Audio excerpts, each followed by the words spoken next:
இன்றைய தெய்வீக நிகழ்வுகள் அனைத்தையும் மிக சிறப்பாக நிகழ்த்தி கொடுப்பாராக. வாழ்க வளமுடன், வாழ்க வளமுடன், வாழ்க வளமுடன். நண்பர்களே, மிக்க மகிழ்ச்சி. மௌனம்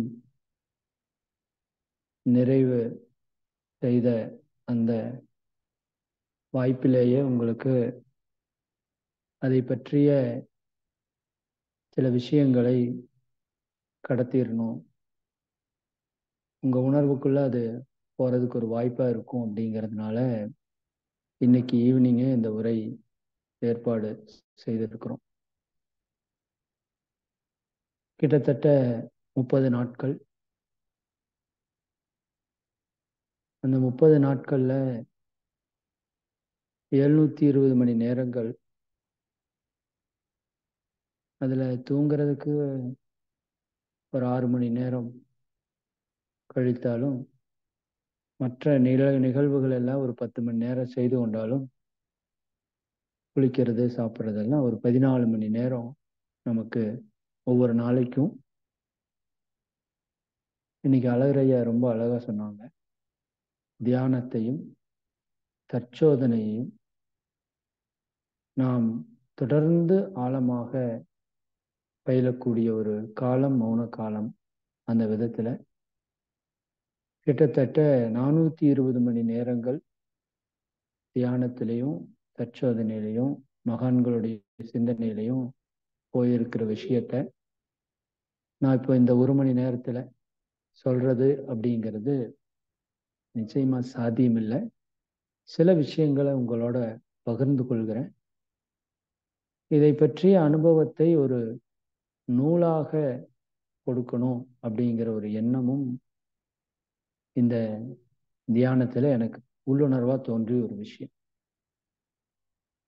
அதாவது ஒரு மனிதன் வாழ்ந்து இந்த சமுதாயத்திலிருந்து மறைகிறான் அப்படின்னா, அவன் ஏதாவது ஒன்றை விட்டு செல்லணும் அப்படின்னு சொல்லுவாங்க இல்லைங்களா?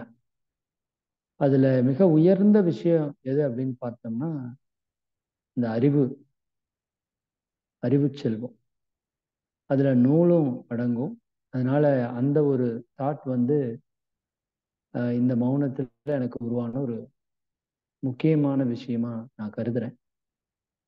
ஏன்னா நான் பல நூல்களை தவிர சில நூல்களை இந்த மௌன காலத்துல படிக்கிறதுக்கு வாய்ப்பு கிடைச்சது. நான் அதற்குன்னு ஒரு 2 மணி நேரம் ஒதுக்கியிருந்தேன். ஒரு நாள்ல 2 மணி நேரம் மகரிஷியுடைய நூல்களை படிப்பது அப்படிங்கிறத, அதன் வாயிலாக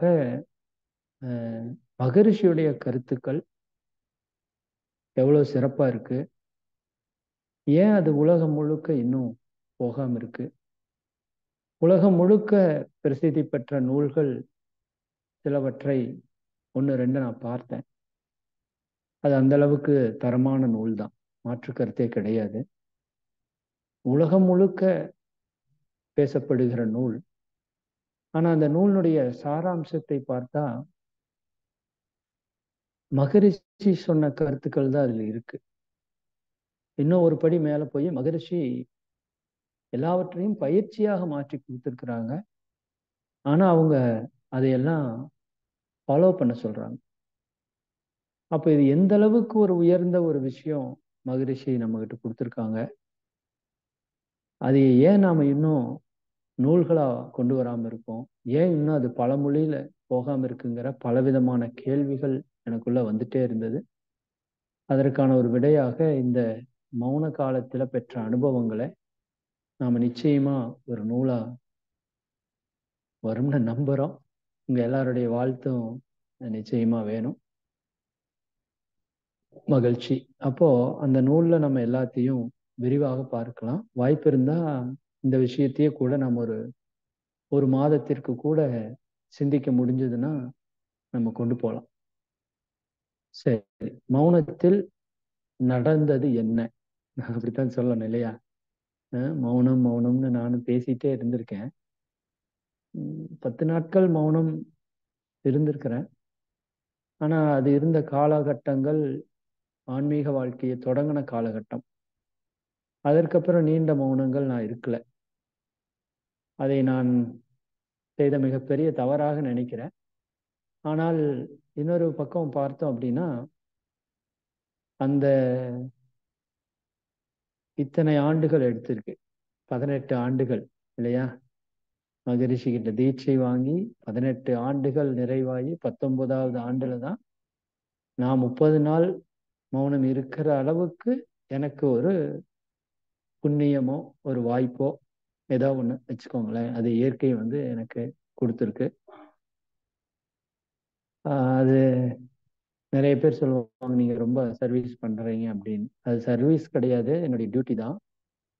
அந்த டியூட்டியை ஓரளவுக்கு 1-2% செய்ததுனாலே என்னவோ அது கிடைச்சிருக்கு அப்படின்னு நான் நினைக்கிறேன். என்னை பொறுத்த வரைக்கும் அது முற்றிலும் உண்மை. அப்போ அந்த மௌனத்துல நாம பெற்ற விஷயங்கள்ல மிக முக்கியமான ஒரு விஷயம், நான் இது எதுவுமே பாயிண்ட்ஸா எடுக்கல, அப்படியே சொல்றேன், நீங்க நோட் பண்ணிக்கோங்க, பின்னாடி நூல்கள்ல வர்றப்ப அது முழுசா நீங்க பார்க்க முடியும். மிக முக்கியமாக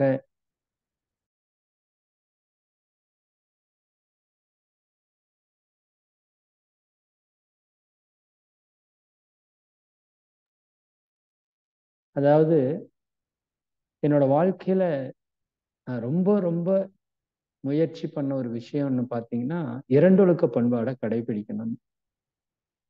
மனவளக்கலையில் இருக்கிறவங்க எல்லாருடைய லட்சியம் என்ன அப்படின்னு பார்த்தீங்கன்னா, அந்த இரண்டொழுக்க பண்பாடை கடைபிடிக்கணும் இல்லையா? அந்த இரண்டொழுக்க பண்பாடு எல்லாருக்கும் தெரியும். நான் எனது வாழ்நாளில் யாருடைய உடலிற்கும் மனதிற்கும் துன்பம் தரமாட்டேன். துன்பப்படுவோருக்கு என்னால் முடிந்த உதவிகளை செய்வேன் அப்படிங்கிற ஒரு விஷயம் என்னோட லைஃப்ல கண்டினியூவா நான் ஒரு 30 நாள் ஃபாலோ பண்ணியிருக்கேன் இந்த 38 வருஷத்துல அப்படின்னா, இந்த 30 நாள் தான். நல்லா புரிஞ்சுக்கோங்க, இது சாதாரண விஷயம் அல்ல. உங்களோட லைஃப்ல நீங்க 1 டே அப்படி நீங்க இருந்துட்டீங்கன்னாவே நீங்க மிகப்பெரிய ஒரு சாதனை புரிஞ்சுட்டீங்கன்னு நான் நினைக்கிறேன். ஏன்னா ஒவ்வொரு நாளும் நான் அதைய இரவுல சிந்திக்கிறப்ப ஏதோ ஒரு இடத்துல என்னையோ மற்றவங்களையோ நான் வந்து காயப்படுத்திக்கிறேன். அப்போ அது என்னை காயப்படுத்தினாலும் சரி, மற்றவங்களை காயப்படுத்தினாலும் சரி, அந்த காயப்படுத்துதல் அப்படிங்கிறது ஒரு மிகப்பெரிய பாவமா இருக்கு இல்லைங்களா? நாம வந்து பாவத்தை கழிக்கிறதுக்காக வந்திருக்கோம்னு சொல்றோம். ஆனா அந்த பாவத்தை சேர்ப்பதற்கான விஷயம் என்ன அப்படின்னு பார்த்தா, தனக்கோ பிறருக்கோ துன்பம் கொடுக்கறது. அப்ப நான் நிச்சயமா சொல்லுவேன், இந்த 30 நாட்கள்ல என்னுடைய பாவ கணக்குல எதுவுமே சேரல அப்படிங்கிறதே எனக்கு உண்மையாலுமே அதை நினைச்சு பார்க்குறப்ப ஒரு பெரிய ஆச்சரியமா இருக்கு, சந்தோஷமாவும் இருக்கு. இப்படியே இருக்கணுங்கிறது தான் தோணுது. அதற்கான முயற்சியில நிச்சயமா நம்ம வந்து ஈடுபடுவோம். அதாவது இது ஒரு பெரிய விஷயமா நான் கருதுறேன். இரண்டொழுக்க பண்பாடை நான் 30 நாள் கடைபிடிச்சிருக்கிறேன் அப்படின்னா, என்னோட லைஃப் டைம்ல 38 வருஷம் சரிங்களா, அது இந்த 30 நாள் தான். இது நான் வந்து என்னை பற்றி பெருமைக்காக நான் சொல்ல, மௌனத்தினுடைய பெருமைக்காக நான் சொல்றேன். யார் ஞானி அப்படின்னு கேட்கறதுக்கு மகரிஷி அவங்க சொல்றது, துன்பம் போக்கும் தூய நெறியே அன்பாம் அறமாம் அறிவின் உயர்வாம்னு பேசியிருப்பாரு அதுல. அப்போ பிறருக்கு துன்பத்தை கொடுக்காம இருக்கக்கூடிய ஒரு விஷயம் வந்து ஒரு மிகப்பெரிய அறம்.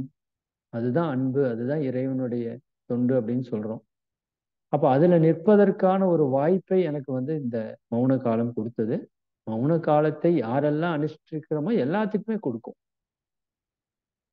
நாட் ஓன்லி எனக்கு மட்டும் நான் சொல்ல வரல, சரிதானுங்களா? நான் மௌனத்தினுடைய மேன்மையும் உங்ககிட்ட சொல்றேன். நீங்க ஒரு நாள் மௌனம் இருந்தாலும் இந்த மகான்கள் என்ன உங்களுக்கு சொல்லணும்னு, எப்படி நீங்க உங்களை வாழ சொல்லணும்னு நினைச்சாங்களோ அப்படி நீங்க வாழ முடியும்னு நான் சொல்றேன். அவ்வளவுதான்.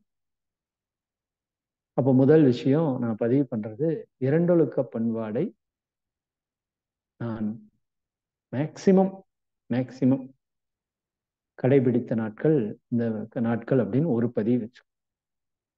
ரெண்டாவது, என்னோட லைஃப்ல நான் ரொம்ப போராடுற ஒரு விஷயம் என்னன்னா, இந்த மகரிஷி கொடுத்த எல்லா பயிற்சிகளையும் நம்ம ஒரு நாள் விடாம பண்ணணும் அப்படின்னு எனக்கு ஒரு இலக்கு. ஒரு பயிற்சியை கூட விடாம ஒவ்வொரு நாளும் அந்த பயிற்சியை பண்ணி அனுபவிக்கணும்.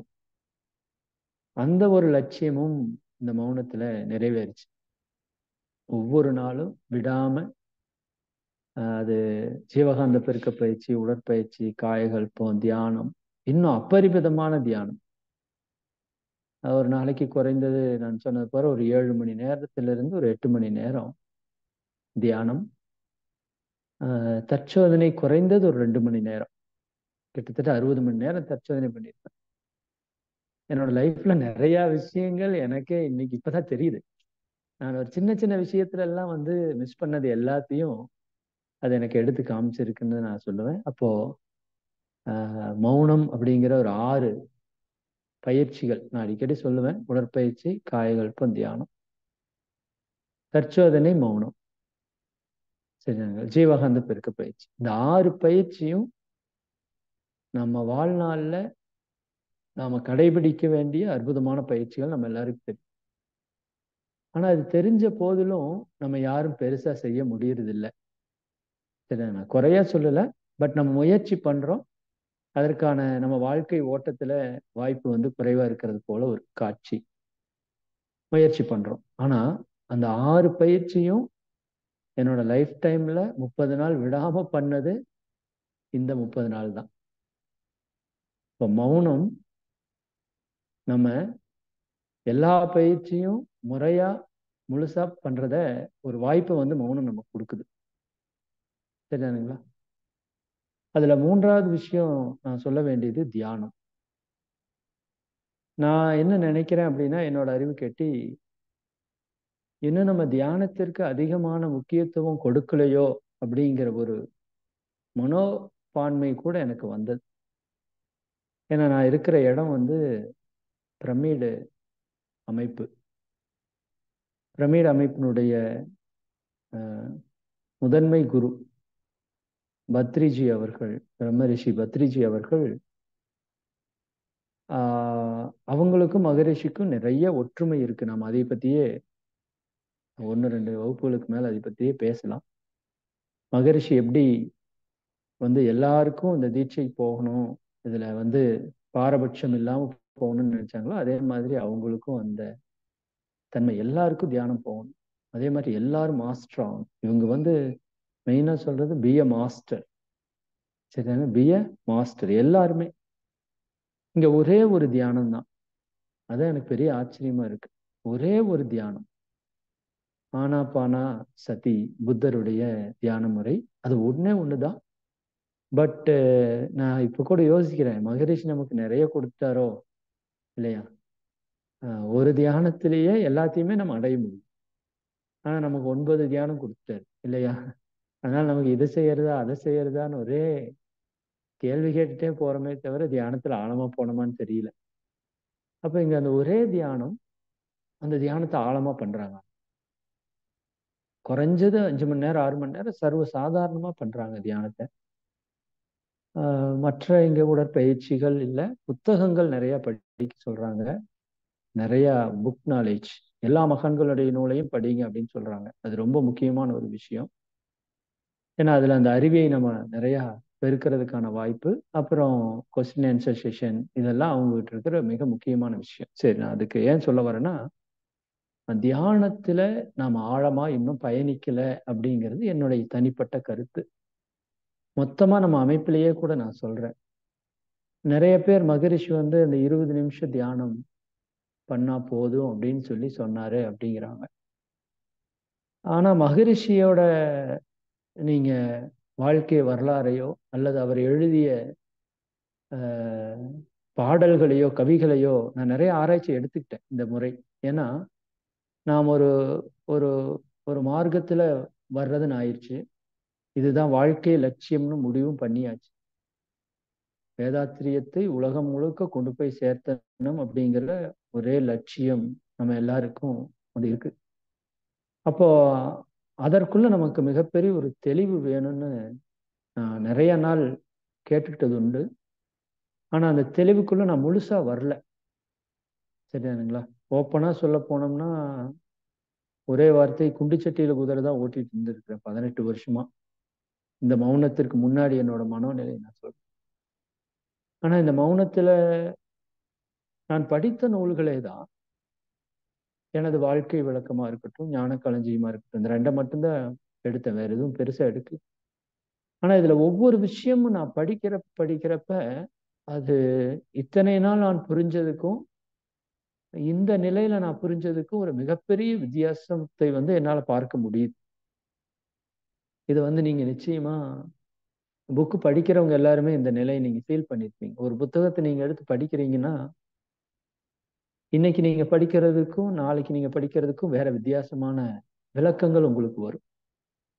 ஓஷோ தான் அதை பத்தி பேசுவாங்க. அதாவது மகரிஷி அதை பத்தி சொல்லியிருக்காங்க. அதாவது நீங்க ஒரு புத்தகத்தை படிக்கிறீங்கன்னா ஆக்சுவலா புத்தகத்தை படிக்கல, உங்க மனதுல இருக்கிற விஷயத்த அதுல படிக்கிறீங்க. இது ஒரு பெரிய கான்செப்ட். ஓஷோவோட மிகப்பெரிய கான்செப்டே இதுதான். இதை அவர் உடைக்கணும் அப்படிங்கிறார். சரி, அவரோட மிகப்பெரிய குறிக்கோளை நம்ம மனம் சிலவற்றை கற்பனை செய்யுது அல்லது சிலவற்றை பார்க்குது. நான் அடிக்கடி ஒரு சின்ன உதாரணம் சொல்லுவேன். ஒரு ஆணும் பெண்ணும் ஒரு இடத்துல நடந்து போறாங்க. தூரமா நாம ஒரு 4 பேர் நிக்கிறோம்னு வச்சுக்கோங்க. நீங்க 4 பேர் அட் அ டைம் அந்த ஆணும் பெண்ணும் நடந்து போறதை பாக்குறீங்கன்னா அங்க நடக்கிறது ஒரே விஷயம்தான். பட் உங்க 4 பேருடைய மனதிலும் 4 விதமான பிம்பங்கள் தோணும். யோசித்து பாருங்க. ஒருத்தர் கணவன் மனைவி போயிட்டு இருக்காங்கன்னு நினைக்கலாம். இன்னொருத்தர் யாரோ ஆணும் பெண்ணும் போயிட்டு இருக்காங்கன்னு நினைக்கலாம். இன்னொருத்தர் லவர்ஸ் போயிட்டு இருக்காங்கன்னு நினைக்கலாம். இன்னொருத்தர் தப்பாவும் நினைக்கலாம். அது தப்பு கிடையாது, பட் தப்பாவும் நினைக்கலாம். சரிதானா? ஆனா அங்க நடக்கிறது ஒரு விஷயம். ஆனா நம்முடைய மனம் அதை 4 விஷயங்களா பாக்குது. இது 4 விஷயம் இல்ல. நீங்க 800 கோடி பேரை வச்சு பாத்தீங்கன்னா 800 கோடி விஷயமா அது தெரியும். என்னுடைய மனம்தான் இந்த உலகத்தை காமிக்குது. அதனாலதான் மகரிஷி இந்த மனம்ங்கிறது கண்ணாடி. சரிங்களா? அதுல நிறைய டஸ்டா இருக்கு. நீங்க எதை பார்த்தாலும் அந்த கண்ணாடியில டஸ்டா தான் தெரியும். சரியானுங்களா? அப்ப அந்த கண்ணாடியை கிளீன் பண்ணிட்டீங்கன்னா எல்லாமே கிளீனா இருக்கும். அப்ப பொருள் டஸ்டா தெரியறதுக்கு காரணம் பொருள் அல்ல, இந்த கண்ணாடியில இருக்கிற டஸ்ட். கண்ணாடிங்கிறது மனசு. அப்போ நான் என்ன சொல்ல வரேன்னா, ஒரு புத்தகத்தை நீங்க படிக்கிறீங்க அப்படின்னா அந்த புத்தகத்தை எழுதுறப்ப அந்த ஞானியோ அந்த மகானோ அந்த அறிஞரோ ஏதோ ஒரு ஃப்ரீக்வன்சியில் எழுதியிருப்பாங்க. நீங்க நார்மலான ஒரு நாள்ல அதை படிக்கிறப்ப நீங்க உங்க நார்மலான ஒரு மனோநிலையில் அதை படிப்பீங்க. ஆனா இந்த தியானம் மௌனத்துல நீங்க ஆழ்ந்து இருக்கும்போது அதே புத்தகத்தை நீங்க படிக்கிறப்ப அந்த மகான் எந்த ஒரு நோக்கத்திற்காக அதை எழுதியிருக்காரோ சேம் அதே ஃபீலை உங்களால பெற முடியும். நிச்சயமா பெற முடியும். இதை நான் உணர்ந்ததை நான் உங்ககிட்ட ஷேர் பண்றேன். அது சில கவிகள், சில மகரிஷி எழுதின சில வாசகங்கள், அது பேரா எல்லாம் படிக்கிறப்ப மிகப்பெரிய ஒரு உருக்கத்தையும் ஒரு எழுச்சியும் எனக்குள்ள ஏற்படுத்துச்சுன்னு சொல்லணும். அது மாற்று கருத்து கிடையாது. அப்ப ஆஹ் நான் என்ன சொல்ல வரேன்னா, ஒரு மகான் எந்த உயர்வுல இருந்து அந்த விஷயத்தை கொடுக்குறாரோ அதே உயர்வுல உங்களால நீங்க பார்க்கணும் அப்படின்னா அது மௌனத்தாலதான் நிகழ்றதுக்கு வாய்ப்பு இருக்கு. மற்றபடி அந்த கருத்துக்கள் மாறிட்டே இருக்கு. ஏன்னா நம்ம மனோநிலை ஏற்றத்தாழ்வா இருக்கிறதால இப்ப நீங்க மேக்சிமம் அந்த ஃப்ரீக்குவன்சில இருக்கிறதால உங்களால அந்த கருத்துக்களை அப்படியே அப்சர்வ் பண்ண முடியும். எனக்கு இது ஒரு மிகப்பெரிய ஒரு வாய்ப்பு. இத்தனை வருஷமா தவற விட்டுட்டனோ அப்படின்னு கூட சில நாட்கள் ஆரம்பத்துல ஏங்குனேன். ஏன்னா ஒரு ஒரு 4, 5வது நாட்கள்ல ஒரு சில தியானங்கள்ல நான் பெறாத பல அனுபவங்களை அந்த தியானங்கள் கொடுத்தது. இத்தனை வருஷமா 18 வருஷமா பெறாத ஒரு அனுபவம். அதாவது நம்ம ராதாகிருஷ்ணன் ஐயா அடிக்கடி சொல்லிட்டே இருப்பாங்க, நீங்க அமைதியா இருங்க, மௌனமா இருங்க, அந்த அமைதியை கவனிங்க அப்படிங்கிறது எல்லாமே சொல்லிட்டே இருப்பாங்க. உங்க எல்லாருக்குமே தெரியும். நாமளும் இருக்கிறோம், அப்படியெல்லாம் இருந்திருக்கிறோம். பட் ஒரு வார்த்தை நீங்க கேள்விப்பட்டிருக்கீங்களா? தியானத்தை நம்ம பண்ண முடியாது, தியானமா நம்ம இருக்கலாம். இந்த வார்த்தையை தயவு செஞ்சு எழுதி அண்டர்லைன் பண்ணிக்கோங்க. தியானத்தை நம்ம பண்ண முடியாது, ஆனா தியானமா நம்ம இருக்கலாம் அப்படின்னு ஒரு வார்த்தையை நான் பல முறை கேள்விப்பட்டேன். ஆனா நான் என்ன பண்ணிட்டே இருந்திருக்கேன்னா, தியானம் பண்ணிட்டே இருக்கேன், தியானம் பண்ணிட்டே இருக்கேன், தியானம் பண்ணுங்கன்னு சொல்றேன். அப்ப இது எனக்கு ஒரு பெரிய கேள்வியாகவும் இருந்தது. ஆனா ஒரு 5வது நாளா 6வது நாளா ஒரு நாள் அந்த தியானம் பண்ண பண்ண பண்ண பண்ண தியானத்தை நான் பண்ணல, தியானமா நான் இருக்கிறேன். சரிதானுங்களா? நல்லா புரிஞ்சுக்கோங்க. தியானம்ங்கிறது பண்ற ஒரு விஷயம் அல்ல. தியானம் நீங்க இருக்கிற ஒரு நிலை. நிலைன்னா என்னன்னு சொல்லலாம்? அதை ஒரு ஒரு அமைதி நிலைன்னு சொல்லலாம். சரிதானுங்களா? ஒரு அசைவற்ற, எண்ணங்களற்ற ஒரு நிலை. அந்த நிலையை என்னால் ஃபீல் பண்ண முடிஞ்சது 5, 6வது நாள்லயே. அப்போ உண்மையாலுமே தியானம்ங்கிறது என்ன? எனக்கு அதுக்கு முன்னாடி நிறைய கன்ஃபியூஷன்ஸ். நீங்க மௌனம் இருந்தீங்கன்னா தெரியும். நிறைய மகரிஷி மேலேயே நிறைய கன்ஃபியூஷன்ஸ். அதை அதை ஒரு நாள் நான் நிறைய பேசுறேன். அதுக்கப்புறம் மகரிஷியே வந்து அது எல்லாத்துக்குமே இல்ல இல்லப்பா, நான் இதை வந்து இந்த நோக்கத்தில் கொடுத்துருக்கேன், இதை வந்து நான் இந்த நோக்கத்தில் கொடுத்துருக்கேன், இதையெல்லாம் நீ வந்து இப்படி எடுத்துக்கணும் அப்படிங்கிறதுல நிறைய நிறைய பாடங்களை அவரே இன்ட்யூஷனா நிறைய சொன்னதை என்னால் உணர முடிஞ்சது. ஃபைனலா வந்து he is a great master. சரிங்களா? ஒரு நாள் வந்து ஒரு புத்தகம் வந்து படிக்கிறேன், ஓஷோவோட ஒரு புக்கு படிக்கிறேன். கடவுள் உங்களுக்கு உள்ளே தான் இருக்கிறார் அப்படிங்கிற ஒரு மிக அற்புதமான ஒரு நூல். அதுல நிறைய விஷயங்கள் அவர் வந்து பேசியிருக்காரு, சான்ஸே இல்லை, நிறைய விஷயம். அவரு கிட்டத்தட்ட 600 புக்குக்கு மேல எழுதியிருக்காங்களாம் அவரோட ஸ்பீச்சை. நான் இது எல்லாத்தையும் படிச்சுட்டு கடைசி ஒரு சாப்டர், அற்புதமான சாப்டர், கடவுள் உங்களுக்குள்ளே தான் இருக்கிறாங்கிறத ஃபுல் ஸ்டாப் வைக்கிற ஒரு சாப்டர், 5th சாப்டர். அதனுடைய இறுதி சாப்டர் நான் படிச்சுட்டு எப்படி சொல்றது, மாயைக்கு ஒரு விளக்கம் கொடுத்திருந்தார். எக்ஸலண்டான எக்ஸ்பிளனேஷன். எனக்கு என்னடா மாயைக்கு வந்து இவ்வளவு பெரிய அற்புதமான விளக்கம் கொடுத்திருக்காரு, இது ஏன் நம்ம இவ்வளவு நாள் வந்து மாயைனா நம்ம வந்து ஏன் இதை சரியா புரிஞ்சுக்காம விட்டோம், மகரிஷி இது ஏன் நம்மளுக்கு சொல்லாம விட்டாரு. இதுதான் பாருங்க என்னோட அறியாமை பாருங்க. மகரிஷி ஏன் இதுக்கு நமக்கு சொல்லாம விட்டாரு, எவ்வளவு பெரிய விஷயம், ஆனா ரொம்ப சர்வசாதாரணமா இருக்கிற ஒரு விஷயம்.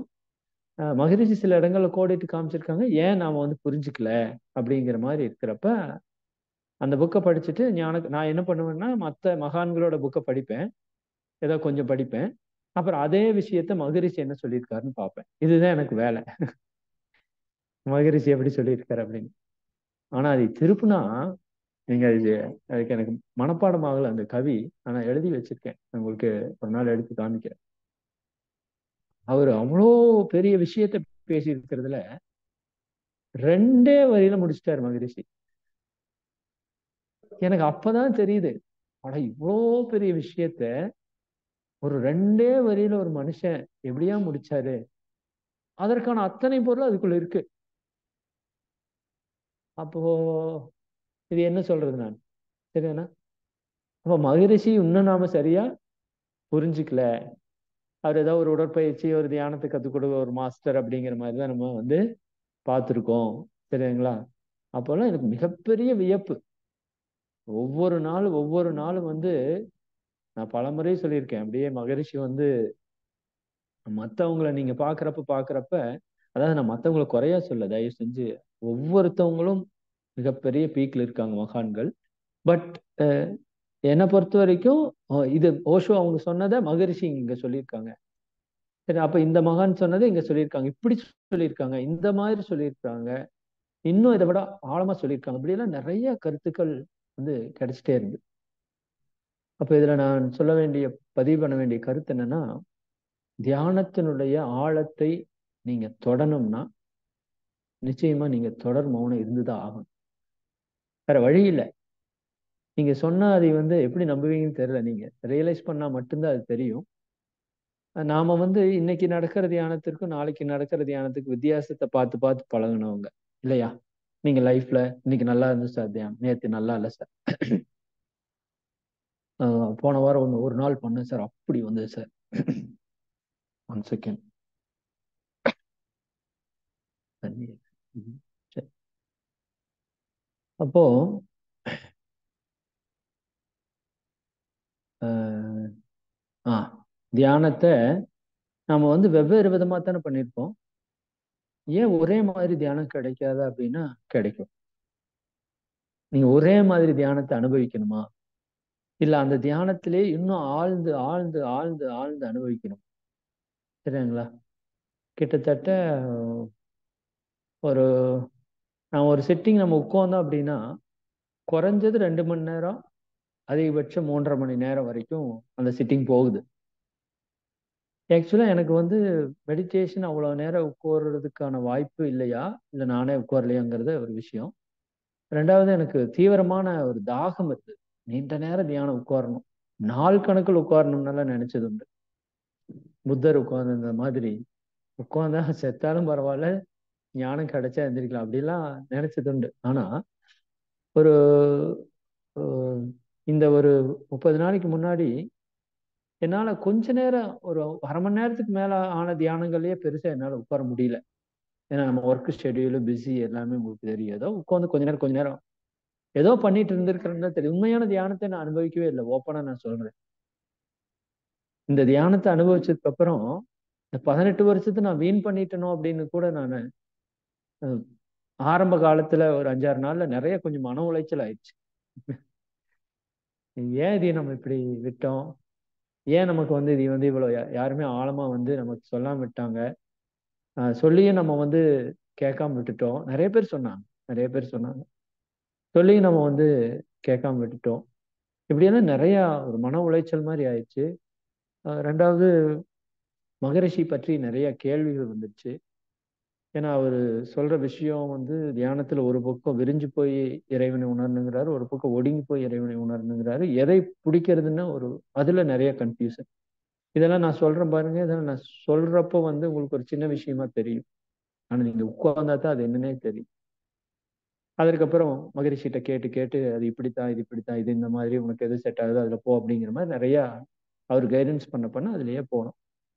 எனக்கு ஒடுங்கி போறதுல, என்னோட ஆன்மாக்கு ஒடுங்கி போறதுதான் செட் ஆகுது, விரிஞ்சு போறது செட் ஆகல. இது நான் புரிஞ்சுக்கிட்டேன். சரிங்களா? அப்ப உங்க ஆன்மாக்கு எது செட் ஆகுதுன்னு நீங்க புரியணும். ஒரு சிலருக்கு ரெண்டுமே செட் ஆகலாம், செட் ஆகாதுன்னு சொல்ல முடியாது. சரிதானுங்களா? எனக்கு ஒடுங்கி போறது. அப்ப பல வருஷமா நான் படித்த கவிகள்ல புரியாத விஷயங்கள் எல்லாம் இந்த மௌன காலத்துல எனக்கு மிகப்பெரிய ஒரு புரிதலை உண்டாக்குச்சு. சரிதானுங்களா? அப்போ தியானத்துல ஆழ்ந்து நீங்க பயணிக்கிறதுக்கான ஒரு வாய்ப்பு, குறிப்பாக என்லைட்மெண்ட், அந்த ஞானம் முக்தி, அதை அடைஞ்சிட்டேன் அப்படின்னு நான் சொல்ல மாட்டேன். அதை அடைஞ்ச மாதிரி தெரியல. பட் அதுக்கு நியரரா போயிட்ட மாதிரி எனக்கு ஒரு ஃபீல் இருக்கு. இது இன்னொரு 48 நாள் தொடர்ந்து நீ இருந்தீன்னா அந்த நிலையை அடைஞ்சிடலான்னு கூட என்னோட இன்ட்யூஷன் சொல்லிட்டே இருந்தது. பட் அதற்கான வாய்ப்பை நான் செலக்ட் பண்ணல. சரிதானுங்களா? ஆனா நிச்சயமா அது நடக்கிறதுக்கும் வாய்ப்பு இருக்கு. நடக்கிறதுக்கு நிறைய வாய்ப்பு இருக்கு. ஏன்னா ஒவ்வொரு நாள் என்னுடைய முன்னேற்றங்கள் எனக்கு நானே பார்த்துட்டப்ப, ஒரு 27வது நாள் என்னவோ நினைக்கிறேன், நான் ஒரு 10 மணிக்கு போய் அங்க தியானத்துல உட்கார்றேன். 10 மணிக்கு போய் தியானத்துல உட்கார்றேன். நான் எந்திரிக்கிறப்ப மணி 2:15 2:30 இருக்கலாம். ஒரு 4-4:30 மணி நேரம் ஒரு தியானம். ஆனா நான் எங்க இருந்தேன், எப்படி இருந்தேங்கிறதே ஒண்ணுமே இல்லை. ஆனா அதுல மிகப்பெரிய ஒரு சைலன்ஸ், அந்த அமைதி, அது மொத்தமா என்னை ஆக்கிரமிச்ச ஒரு ஒரு நிலைப்பாடு. இது சொல்லி உங்களுக்கு புரிய வைக்க முடியல. நீங்க உணர்ந்தா மட்டும்தான் அது புரியும். சரிதானுங்களா? அப்போ அதனோட நிறைவுல இந்த இறைத்தன்மை கூட நம்ம பேசுறது, என்னோட கேள்விகளுக்கெல்லாம் நிறைய பதில் கிடைச்சது. எனக்கு நிறைய கேள்விகள் இருந்துட்டே இருக்கு. மகரிஷி நிறைய தெளிவுபடுத்திட்டே இருந்தாலும் இன்னும் அந்த உணர்வுபூர்வமா அதை வந்து டச் பண்ண முடியாம நிறைய கேள்விகள் இருந்தது. எல்லாத்துக்கும் வெரி மேக்சிமம் எனக்கு இருந்த கேள்விகளுக்கு வந்து விடை கிடைச்சிருச்சு. அது அந்த தியானத்துல கிடைச்சு. அப்போ மிக ஒரு ஆழமான தியானத்துக்குள்ள நீங்க பயணிக்கணும். உண்மையாலுமே நீங்க யாரு? இதுல வந்து நிறைய நிறைய ரகசியங்கள் வந்து இயற்கை வந்து நமக்கு கொடுத்துருக்கு. அது எல்லாமே நான் ஒவ்வொன்றா சொல்றேன். இப்ப நம்ம அமைதி, நம் மனதில் அமைதி நிலவட்டும் அப்படின்னு ஒரு வார்த்தை சொல்றோம்.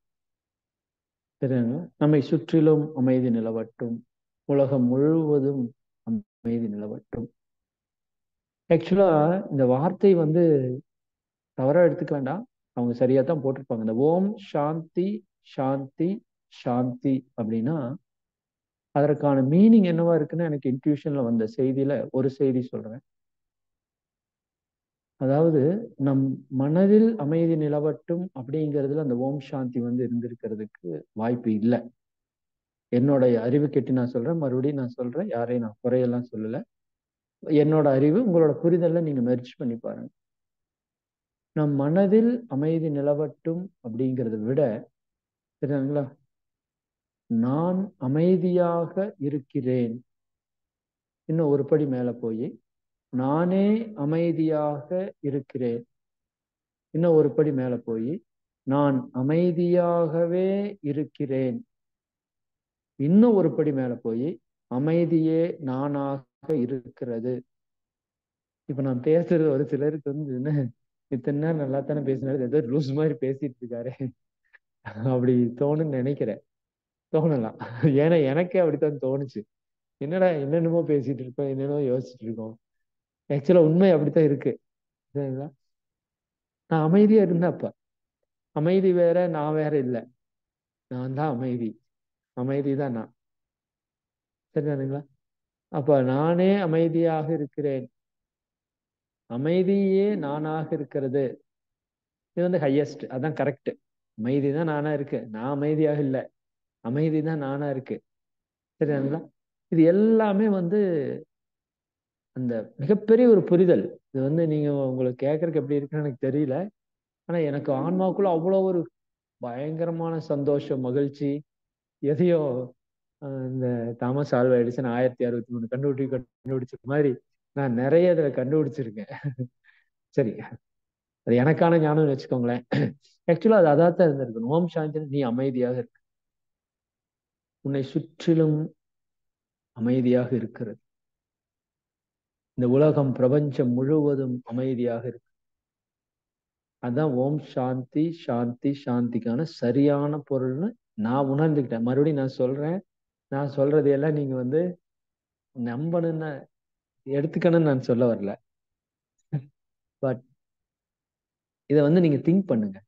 அதான் நீங்க வந்து தியானத்துல நீங்க அமைதியா இல்லாம, நீங்களே அமைதியா ஃபீல் பண்ணாம இதெல்லாம் வந்து உங்களுக்கு பெரிதாக தெரியாது.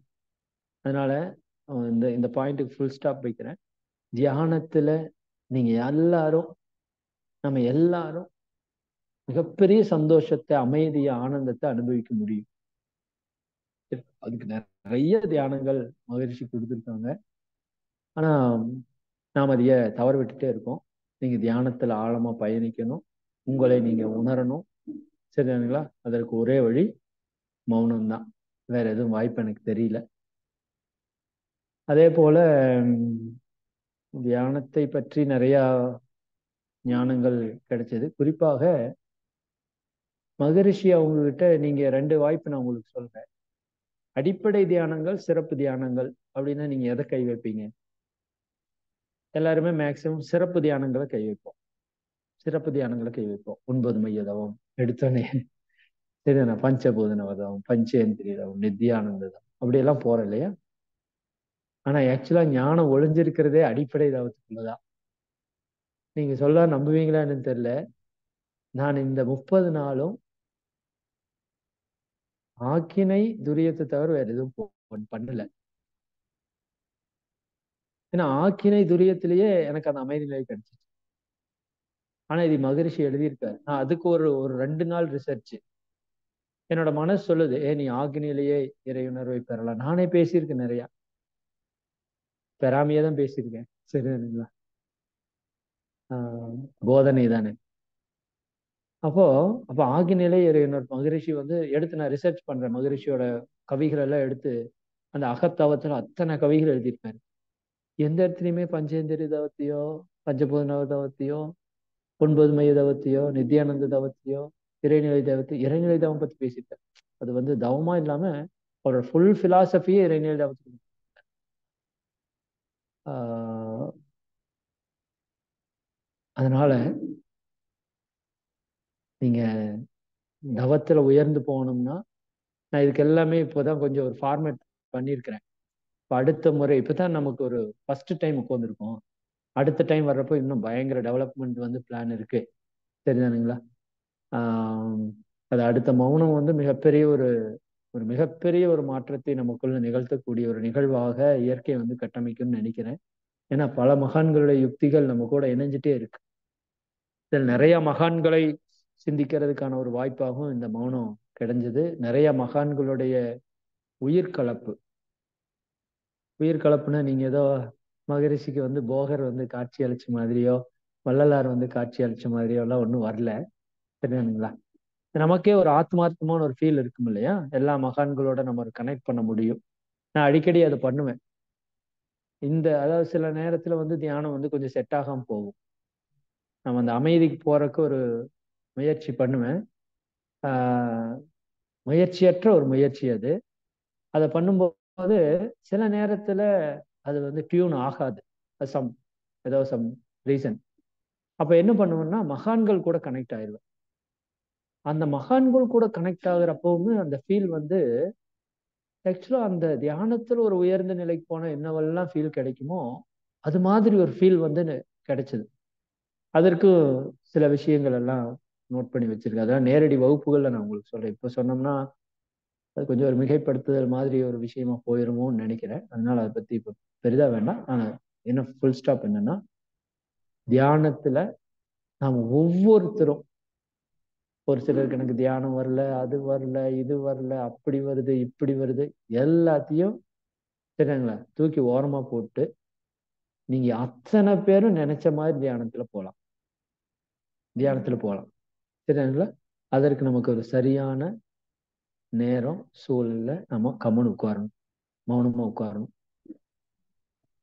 அதுக்கப்புறம் பாத்தீங்கன்னா குறிப்பா வேற என்ன சொல்றது, அம்மா டைம் ஆனா சொல்லுங்க. நான் போன் வந்து திருப்பி வச்சிருக்கேன் கிளாரிட்டியா இருக்குனுங்கிறதுக்காக. ஓகேங்க. ஒரு 5 மினிட்ஸ் முன்னாடி சொல்லுங்க. இப்போ என்னாச்சு டைம்? Sorry, 1 second. 7:20. ஓ, 20 ஆயிடுச்சு. ஓகே, இப்போ நம்ம டைம் முடிய போகுது. இன்னும் 20 மினிட்ஸ் எடுத்துக்கலாம்னு நினைக்கிறேன். ஒரே நிமிஷம்.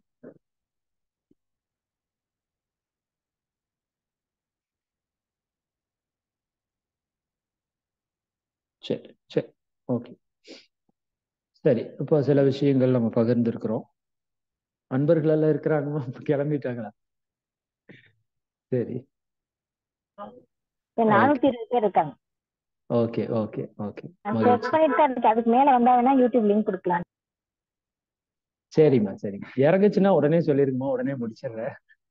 நான் எப்பவுமே அதுல கொஞ்சம் பார்த்துட்டே இருப்பேன். நான் ஃப்ரண்ட்ல ஜூம் இருந்ததுன்னா எனக்கு தெரியும் எவ்வளவு பேர் இருக்காங்க, கரெக்டா போயிட்டு இருக்கா. கசமுசான்னு போச்சுன்னா அது ஸ்டாப் பண்ணிடுது. சரி சரி, வேற என்ன? ஒண்ணு, நீங்க வந்து 100% இரண்டொழுக்க பண்பாடு, 100% பயிற்சி, தியானத்திலே ஆழமான தன்மை, இன்னும் நம்ம குரு மகான், இன்னும் பல மகான்கள் கொடுத்த அந்த சத்திய ஞானத்தை அவர்கள் எந்த ஒரு தன்மையில கொடுத்தாங்களோ அந்த தன்மையில நாம புரிந்து கொள்வதற்கான ஒரு வாய்ப்பு. சரிங்களா? அது எல்லாமே இதுல நடக்குது. குறிப்பாக தற்சோதனை. தற்சோதனை நான் ஒரு நாள் தனியா பேசினேன். அது ஜோக்காம இருக்கும்.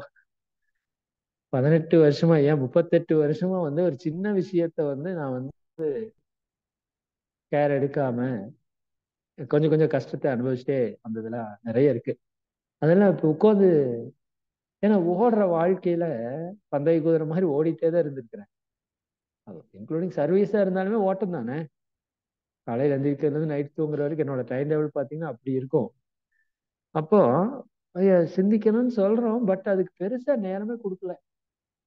ஆனா ரொம்ப ஒரு சின்ன விஷயம் என்னோட லைஃபையே மாத்திருச்சு.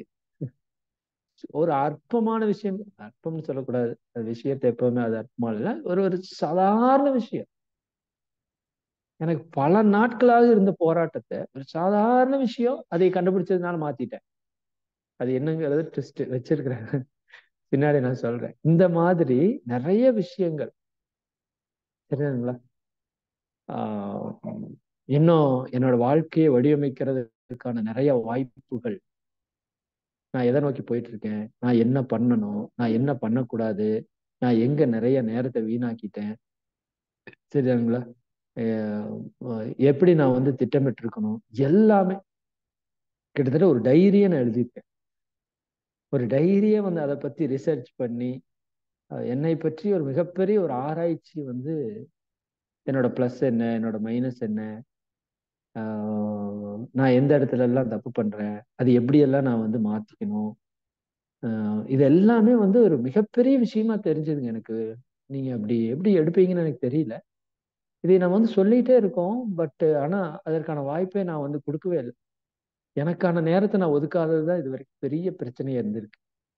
சரி, அப்போ எல்லாமே கண்ணு முன்னாடி அப்படி வந்து காட்சி ஆகுது. இந்த இடத்துல நீ இப்படி இப்படி எல்லாம் நடந்தா இதெல்லாம் மாத்திக்கலாம் அப்படிங்கிறதுக்கான விஷயங்கள்.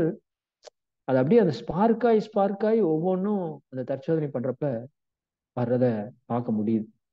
அது வந்து மிகப்பெரிய கிஃப்ட்டுங்க. இது மாதிரி ஒரு கிஃப்ட் வந்து வேற எதுவுமே எனக்கு கிடையாதுன்னு நான் சொல்லுவேன். அந்த அளவுக்கு உங்களை பற்றி நீங்க ஆராய்ச்சி பண்ணி தெரிஞ்சுங்களா, உங்களுக்குள்ள நீங்க போய் நீங்க யாரு அப்படிங்கிறத பார்த்து உங்களை மொத்தமா நீங்க மாற்றி அமைத்துக் கொள்வதற்கான ஒரு வாய்ப்பை வந்து இந்த மௌன காலம் கொடுக்கும்.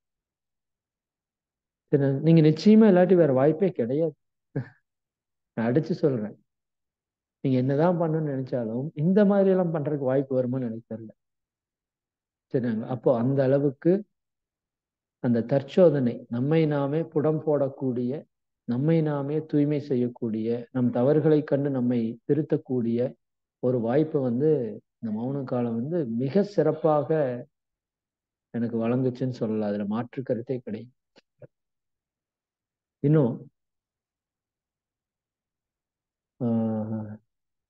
குறிப்பாக மற்ற நூல்கள் படிக்கிறதுல கிடைத்த ஞானங்கள் நிறைய சொல்லலாம். அது நீங்க சொல்லலாம் சும்மா படிச்சாலே கிடைக்கும்ல சார் அப்படின்னு. அப்படி கிடைக்காது. நான் மறுபடியும் சொல்றேன், நீங்க மௌனத்திலிருந்து படிக்கிறதுக்கும் சாதாரணமா படிக்கிறதுக்கும் நிறைய வித்தியாசம் இருக்கு. ஆனா சாதாரணமா படிக்கிறதையே தயவு செஞ்சு படிங்க, அதை விட வேண்டாம். நான் அதைத்தான் நீ அடுத்தடுத்த வகுப்புகள்ல இந்த நூல்களை படிப்பது அப்படிங்கிறது வந்து என்னை பொறுத்த வரைக்கும் நான் பல இடங்கள்ல சொல்லியிருக்கேன். எங்க ஊர்ல திருப்பூர்ல அமிர்தலிங்கம் ஐயா அப்படின்னு ஒரு பேராசிரியர், எக்ஸலண்டான கிளாஸ் எடுப்பாங்க. அவர் எப்ப பார்த்தாலும் வந்து என்ன சொல்லுவாங்கன்னா, தம்பி புக் படிக்கிறியா, இந்த புக்கு படிச்சியா, அப்படியெல்லாம் பேசுவாரு.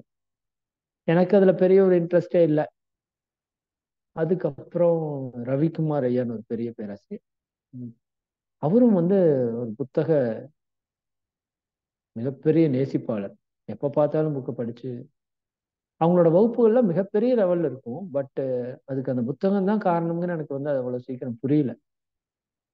இன்னும் ஓப்பனா சொல்ல போனோம்னா, நான் இங்க வந்து கேட்டேன்னா, இப்ப மகரிஷியோட புக்கு 70 புக்கு எழுதியிருக்காரு. நம்ம எத்தனை பேர் முழுசா படிச்சிருக்கோம்?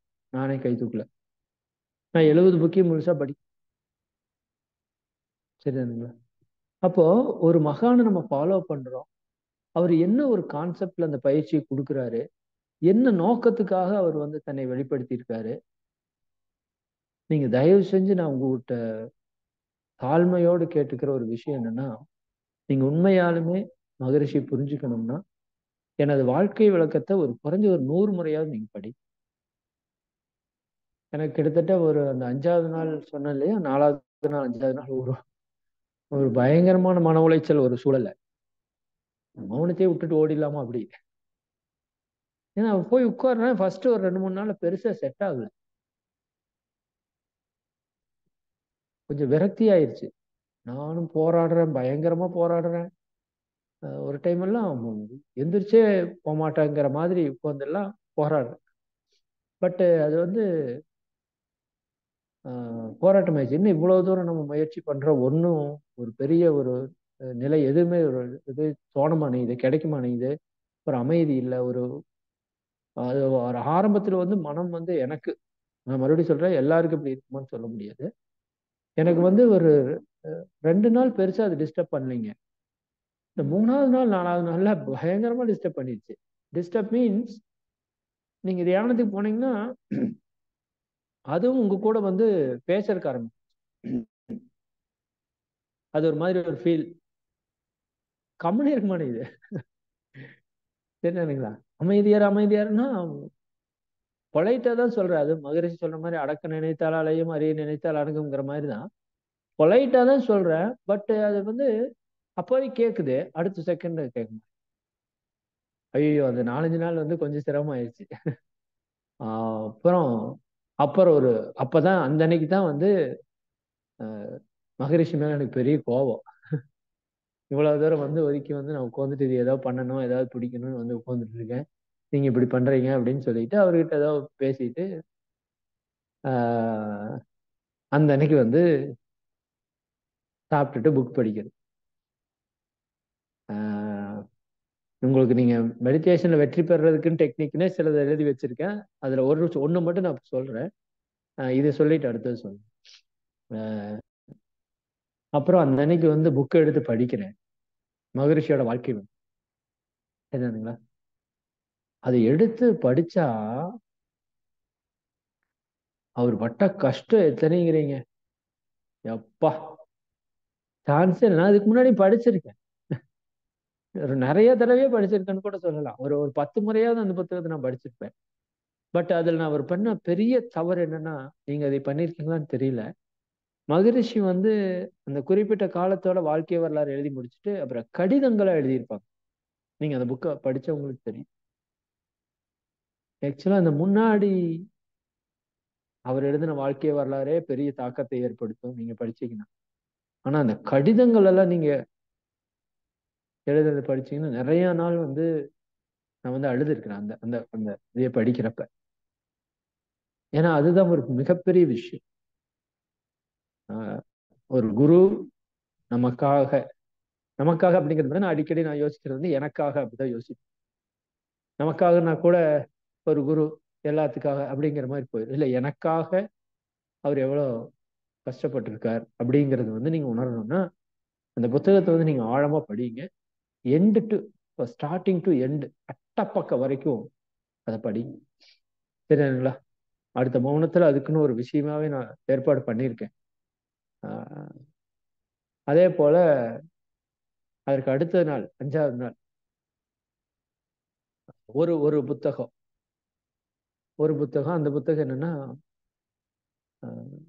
ஒரே பிறவியில் புத்தத்தன்மை அடைந்த மகா யோகி மிலாரேபா அப்படின்னு ஒரு யோகி, திபெத் ஞானி. ஒரே பிறவியில, அவங்க சொல்றது வந்து பல பிறவிகள், ஒருத்தர் ஞானம் அடையணும்னா பல பிறவிகள் அப்படிங்கிறது உலகம் முழுக்க நிறைய பக்கம் இருக்கிற ஒரு கான்செப்ட். ஒரு சிலர் 400 பிறவி 300 பிறவி அப்படி எல்லாம் சொல்றாங்க. அது ஒரு பக்கம் இருக்குன்னு வச்சுக்கோங்க. அவங்க சொல்லியிருக்காங்க ஒரே பிறவியில் புத்தத்தன்மை அப்படிங்கிறது ஒரு ஞானத்தை விட பல மடங்கு இருக்கிற ஒரு தன்மையா அவங்க விளக்குறாங்க. ஒரே பிறவியில் அந்த தன்மை அடைஞ்ச மகா யோகி மிலாரேபா அப்படின்னு அந்த ஒரு நூல், அது எனக்கு கையில கிடைக்குது. இதெல்லாம் பாருங்க எவ்வளவு பெரிய விஷயம். இதெல்லாம் வந்து எதேச்சியா நடக்கிறதுக்கு வாய்ப்பே கிடையாது. அது இந்த அவங்க பிரமிடுல வந்து அவங்க வந்து வெரி இம்பார்ட்டன்ட் ஒரு ரூல் வந்து ஆன்மீக நூல்கள், குறிப்பாக எல்லா ஞானிகளுடைய ஆன்மீக நூலையும் படிக்கணும்னா அவங்க வந்து முக்கியத்துவம் கொடுக்குறாங்க அதுக்கு. அப்போ அந்த புத்தகத்தை பார்த்தோன்னே எனக்கு அந்த வார்த்தையை பார்த்தோன்னே பிடிச்சிருச்சு, ஒரே பிறவியில் புத்தத்தன்மை. நம்ம நோக்கம் அதுதான். சரிங்களா? எடுத்து படிச்சா பா, படிக்கணும் நாம. நிறைய படிக்கணும். அது நிறைய வந்து இப்ப நாம சொல்ற கான்செப்டுக்கு அதுக்கும் கொஞ்சம் டிஃபரன்ஸ் இருந்தாலும் நிறைய ஞானங்கள் வந்து நமக்கு கிடைக்குது. அந்த ஞானத்தை அடையிறதுக்கு அவர் பட்ட கஷ்டங்கள் பார்த்தீங்கன்னா கொஞ்சம் நஞ்சம் இல்லைங்க. நான் நான் வந்து ஒரு யோகியின் சுயசரிதை, யோகானந்த பரமஹம்சரோட ஒரு புத்தகத்தை தான் ஒரு முறை எடுத்து கடைசி வரைக்கும் படிச்சுட்டு வச்ச புத்தகம்னா அது ஒன்னதான் சொல்லுவேன். சரிதானுங்களா? நான் வந்து நிறைய புத்தகம் படிச்சவனெல்லாம் சொல்ல மாட்டேன். இப்ப நான் வந்து 2, 3 புக்கை மட்டும்தான் உங்களுக்கு சொல்றேன். நான் இன்னும் நிறைய படிக்கலாம். ஆனா இனிமேல் நிறைய படிப்புங்கிற ஒரு தாக்கத்தை வந்து எனக்கு இந்த மௌனம் வந்து ஏற்படுத்தி இருக்கு. நிச்சயமா வாரத்துக்கு ஒரு நூல். சரிங்களா? வருஷத்துக்கு 52 நூல். ஒரு 10 வருஷம் கழிச்சு என்கிட்ட கேட்டீங்கன்னா குறைஞ்சது ஒரு 500, 600 நூலையாவது நான் படிச்சிருக்கேன். சரிங்களா? அப்படி வந்து நிச்சயமா நான் சொல்றேன். அப்போ அந்த அந்த அட்டஸ்டச்சில் படிச்சேன்னு நான் சொன்னேன்ல, அப்போ வந்து எனக்கு சாப்பிட்ற கூட தோணல, பசி கூட வரல. அப்படி அந்த புத்தகத்தை அந்த அன்னைக்கு போய் லைப்ரரியில எடுத்துட்டு வரேன். 3 புக் எடுத்துட்டு வந்தேன். 3 புக் எடுத்துட்டு வந்தேன். அடுத்த நாள் கொண்டு போய் அந்த புக்கு கொடுத்தேன். கிட்டத்தட்ட அது 200 பேஜ் இருக்குமோ, 150 பேஜ் இருக்குமோன்னு தெரியல. வைக்கிறக்கே முடியல. பட் அது வந்து அந்த அந்த 5வது நாள் அந்த நூலை நான் படிச்சதுக்கு அப்புறம் என்னோட மொத்த மனோநிலை மாறிடுச்சு. மகரிஷியோட புக்கு 4வது நாள், மிலாரா 5வது நாள். இந்த 2 புக்கையும் படிக்கிறேன். 6வது நாள் நீங்க நினைச்சு கூட பார்க்க மாட்டீங்க, அப்படி ஒரு மனநிலை மாற்றம். சரிங்களா? நரகத்திலிருந்து ஒருத்தன் அப்படியே சொர்க்கத்துக்கு மாத்தினா எப்படி இருக்குமோ அப்படி என்னோட மைண்ட் அப்படியே டோட்டலா சேஞ்ச் ஆயிடுச்சு. இதுல என்ன ஒரு பெரிய அதிசயம்னா, நான் நிறைய நாள் எல்லாத்துக்கும் சொல்லிட்டு இருந்த கோட்டை எனக்கு திரும்பி அதை வந்து பாடம் கற்பிச்சுது. அதான் உண்மை. சரிங்களா? அதாவது நீங்க நினைக்கிறது நடந்தா சந்தோஷப்படுங்க, நீங்க நினைக்கிறது நடந்துக்கலைன்னா ரொம்ப சந்தோஷப்படுங்க. ஏன்னா அதுல இறைவன் நினைச்சது நடந்திருக்கு. அதே போல உங்களுக்கு ஒரு கஷ்டம் வருது அப்படின்னா அதுல வந்து நீங்க வந்து உங்க கர்மா போகுது. இதெல்லாம் நாம எவ்வளவு வருஷமா பேசிட்டு இருக்கிற விஷயம். அதே மாதிரி எதையுமே நீங்க வந்து எதிர்பார்த்து வந்து செய்யாதீங்க. இப்படிங்கிறதெல்லாம் பல ஞானங்கள் அப்படியே அடுக்கடுக்கா அடுக்கடுக்கா அடுக்கடுக்கா அடுக்கடுக்கா அன்னைக்கு ஒரு லிபரேஷன் ஆச்சு பாருங்க. பெரிய விஷயம், மிகப்பெரிய விஷயம். அன்னையில இருந்து நான் முடிவு பண்ணிட்டேன், எது நடந்தாலும் நல்லதுக்கு தான். இத்தனை நாள் நான் பேசிட்டு தான் இருந்தேன். நான் சத்தியமா சொல்றேன், இத்தனை நாள் நான் பேசிட்டே இருந்தேன், எது நடந்தாலும் நல்லதுக்கு எதுனால. ஆனா கொஞ்சம் ஃபாலோ பண்ணேன். சுத்தமா வந்து வெறும் போதனைன்னு சொல்ல மாட்டேன், கொஞ்சம் ஃபாலோ பண்ணேன். ஆனா அந்த 5வது நாள் நடந்த ஒரு நிகழ்வுக்கு அப்புறம் 4வது 5வது நாள் என்னோட மைண்ட்ல நடந்த ஒரு டிரான்ஸ்பர்மேஷன் பாத்தீங்கன்னா மிகப்பெரிய டிரான்ஸ்பர்மேஷன். நான் அந்த ஒரு விஷயத்துக்காகவே வந்து ஒரு ஜென்மம் எடுத்தா கூட பரவாயில்லன்னு நினைக்கிறேன். அப்படி ஒரு டிரான்ஸ்பர்மேஷன். 6வது நாள்ல இருந்து அந்த தியானம் வேற மாதிரி இருக்கு. மற்ற மற்ற விஷயங்கள் எல்லாம் பயங்கரமா இருக்கு, பயங்கரமா இருக்கு. சரிங்களா? சரி. அப்போ அந்த புத்தகம்ங்கிறது ஒரு சாதாரண விஷயம் அல்ல. அது வந்து அதை எழுதினவங்களுடைய மொத்த மனோநிலையும் உள்ளடக்கிய ஒரு விஷயமா இருக்கு. அதனால புத்தகம் படிக்கிறதுக்கு ஆரம்பிங்க. நான் அடுத்த வகுப்புகள்ல கூட, இந்த வாராந்திர வகுப்புகள்ல வாரத்துக்கு ஒரு புத்தகத்தை பற்றி அதில் இருக்கிற ஒரு ஆழ்ந்த ஞானத்தை வெளிப்படுத்துறதுக்கான ஒரு முயற்சியை இந்த எடுக்கலாமா அப்படின்னு நினைச்சிட்டு இருக்கேன். அது பண்ணணும், கண்டிப்பா பண்ணணும். ஏன்னா பல பல விஷயங்கள் இருக்கு. நான் தான் சொல்றேன் பாத்தீங்கன்னா, நம்ம குண்டுச்சட்டையில குதிரை ஓட்டம். அதுக்காக நான் வந்து நீங்க மகரிஷிட்டு இருக்கிறதுனால அப்படின்னு நான் சொல்ல வரல. மகரிஷி எத்தனையோ விஷயங்களை சொல்லியிருக்காங்க, எத்தனையோ சொல்லியிருக்காங்க. நீங்க அந்த ஞான களஞ்சியத்தை எடுத்து புரட்டினீங்கன்னா தெரியும். சான்ஸே இல்லை. நான் தான் சொன்னேன்ல, ஓஷோ கிட்டத்தட்ட 30, 40 பக்கங்கள் போராடி ஒரு விஷயத்த சொல்றாரு, 2 வரியில முடிச்சுட்டாரு மகரிஷி. அதுக்குன்னு ஓஷோ குறைவு மகரிஷி பெருசுன்னு நான் சொல்லல. அந்த ஞானத்தை 2 வரியில கொடுத்திருக்காரு. இத்தனை நாள் எனக்கு அறியாமையில, அஞ்ஞானத்துல அது தெரியல. இப்போ அந்த மௌனம் என்ன பண்ணுது, அதை என்கிட்ட காமிக்குது. ஒவ்வொரு நாள் சில கேள்விகளோட போவேன். அதுல படிக்கிற நூல்கள்லயோ அல்லது தியானத்திலேயோ அல்லது இயற்கை காட்சிகள், இந்த இயற்கை காட்சிகள் பண்ண விஷயத்தையே நான் வந்து உங்களுக்கு ஒரு 2, 3 நாள் வந்து சப்ஜெக்டா பேசுவேன். அது கொஞ்சம் உங்களுக்கு ஜோக்காவும் இருக்கும், நம்பிக்கை இல்லாத மாதிரி இருக்கும். பட் எனக்கான ஒரு இன்ட்யூஷன்ஸ் தான் அது எல்லாமே. சரிங்களா? இங்க நான் இருக்கிற இடத்துல வந்து சன்செட் வந்து வெரி ஃபேமஸ். நான் அப்படி ஒரு சன்செட் இது வரைக்கும் பார்த்தது இல்லை. அப்படி ஒரு சன்செட். ஆனா அவர் வந்து எல்லா நாளும் நமக்கு காட்சி அளிக்க மாட்டார் அவ்வளவு சீக்கிரம். இது வேற மார்கழியா இருக்கிறதுனால அவர் ஒரு சில நாள் லீவ் போடுவாரு, ஒரு சில நாள் வந்துட்டு போவாரு. சரிதானுங்களா? ஒரு சில நாள் பயங்கர ஒரு பவரை நமக்கு கொடுத்துட்டு போவாரு. நிறைய நிறைய ஞானங்கள். அதாவது நான் இனிமேல் வந்து என்னோட பஞ்சபூத நவர்தவம் வந்து வேற மாதிரி இருக்குன்னு நான் நினைக்கிறேன். சரிதானுங்களா? ஒவ்வொரு விஷயமே ஒவ்வொரு விஷயமே இனி நான் எடுக்கிறது வந்து வேற மாதிரி இருக்கும்னு நான் நினைக்கிறேன். அதுக்குன்னு வேற மாதிரினா நீங்க ஏதோ பயங்கரமா எதிர்பார்த்துறாதீங்க. பட் எனக்கான ஒரு புரிதல், ஒரு சூரியன் மேல தவம் எடுக்கலாம்னா அது அப்படி இல்லை. நாம நினைச்ச மாதிரி இல்லை, அது வேற மாதிரி இருக்கு. சரிங்களா? அதற்குள்ள நிறைய விஷயங்கள் கொட்டி கிடக்கு. சூரியன் மூலமா கிடைச்ச ஞானமே நான் ஒரு நாள் பேசணும். சரிங்களா? ஒரு நாள் 2 நாள் கூட பேசலாம். அதை மட்டும் நான் எழுதி வச்சிருக்கேன். நான் சொன்ன 141 உணர்வுகள் அல்லது உள்ளுணர்வுகள் எனக்கு வந்து தோணுதுன்னு நான் எழுதி வச்சிருக்கேன். சரி, போகுதுன்னு நினைக்கிறேன். சரியாங்களா? மௌனமா இருங்க. வேற ஒண்ணும் நான் சொல்ல வரல. சரியா? தயவு செஞ்சு மௌனம் இருங்க.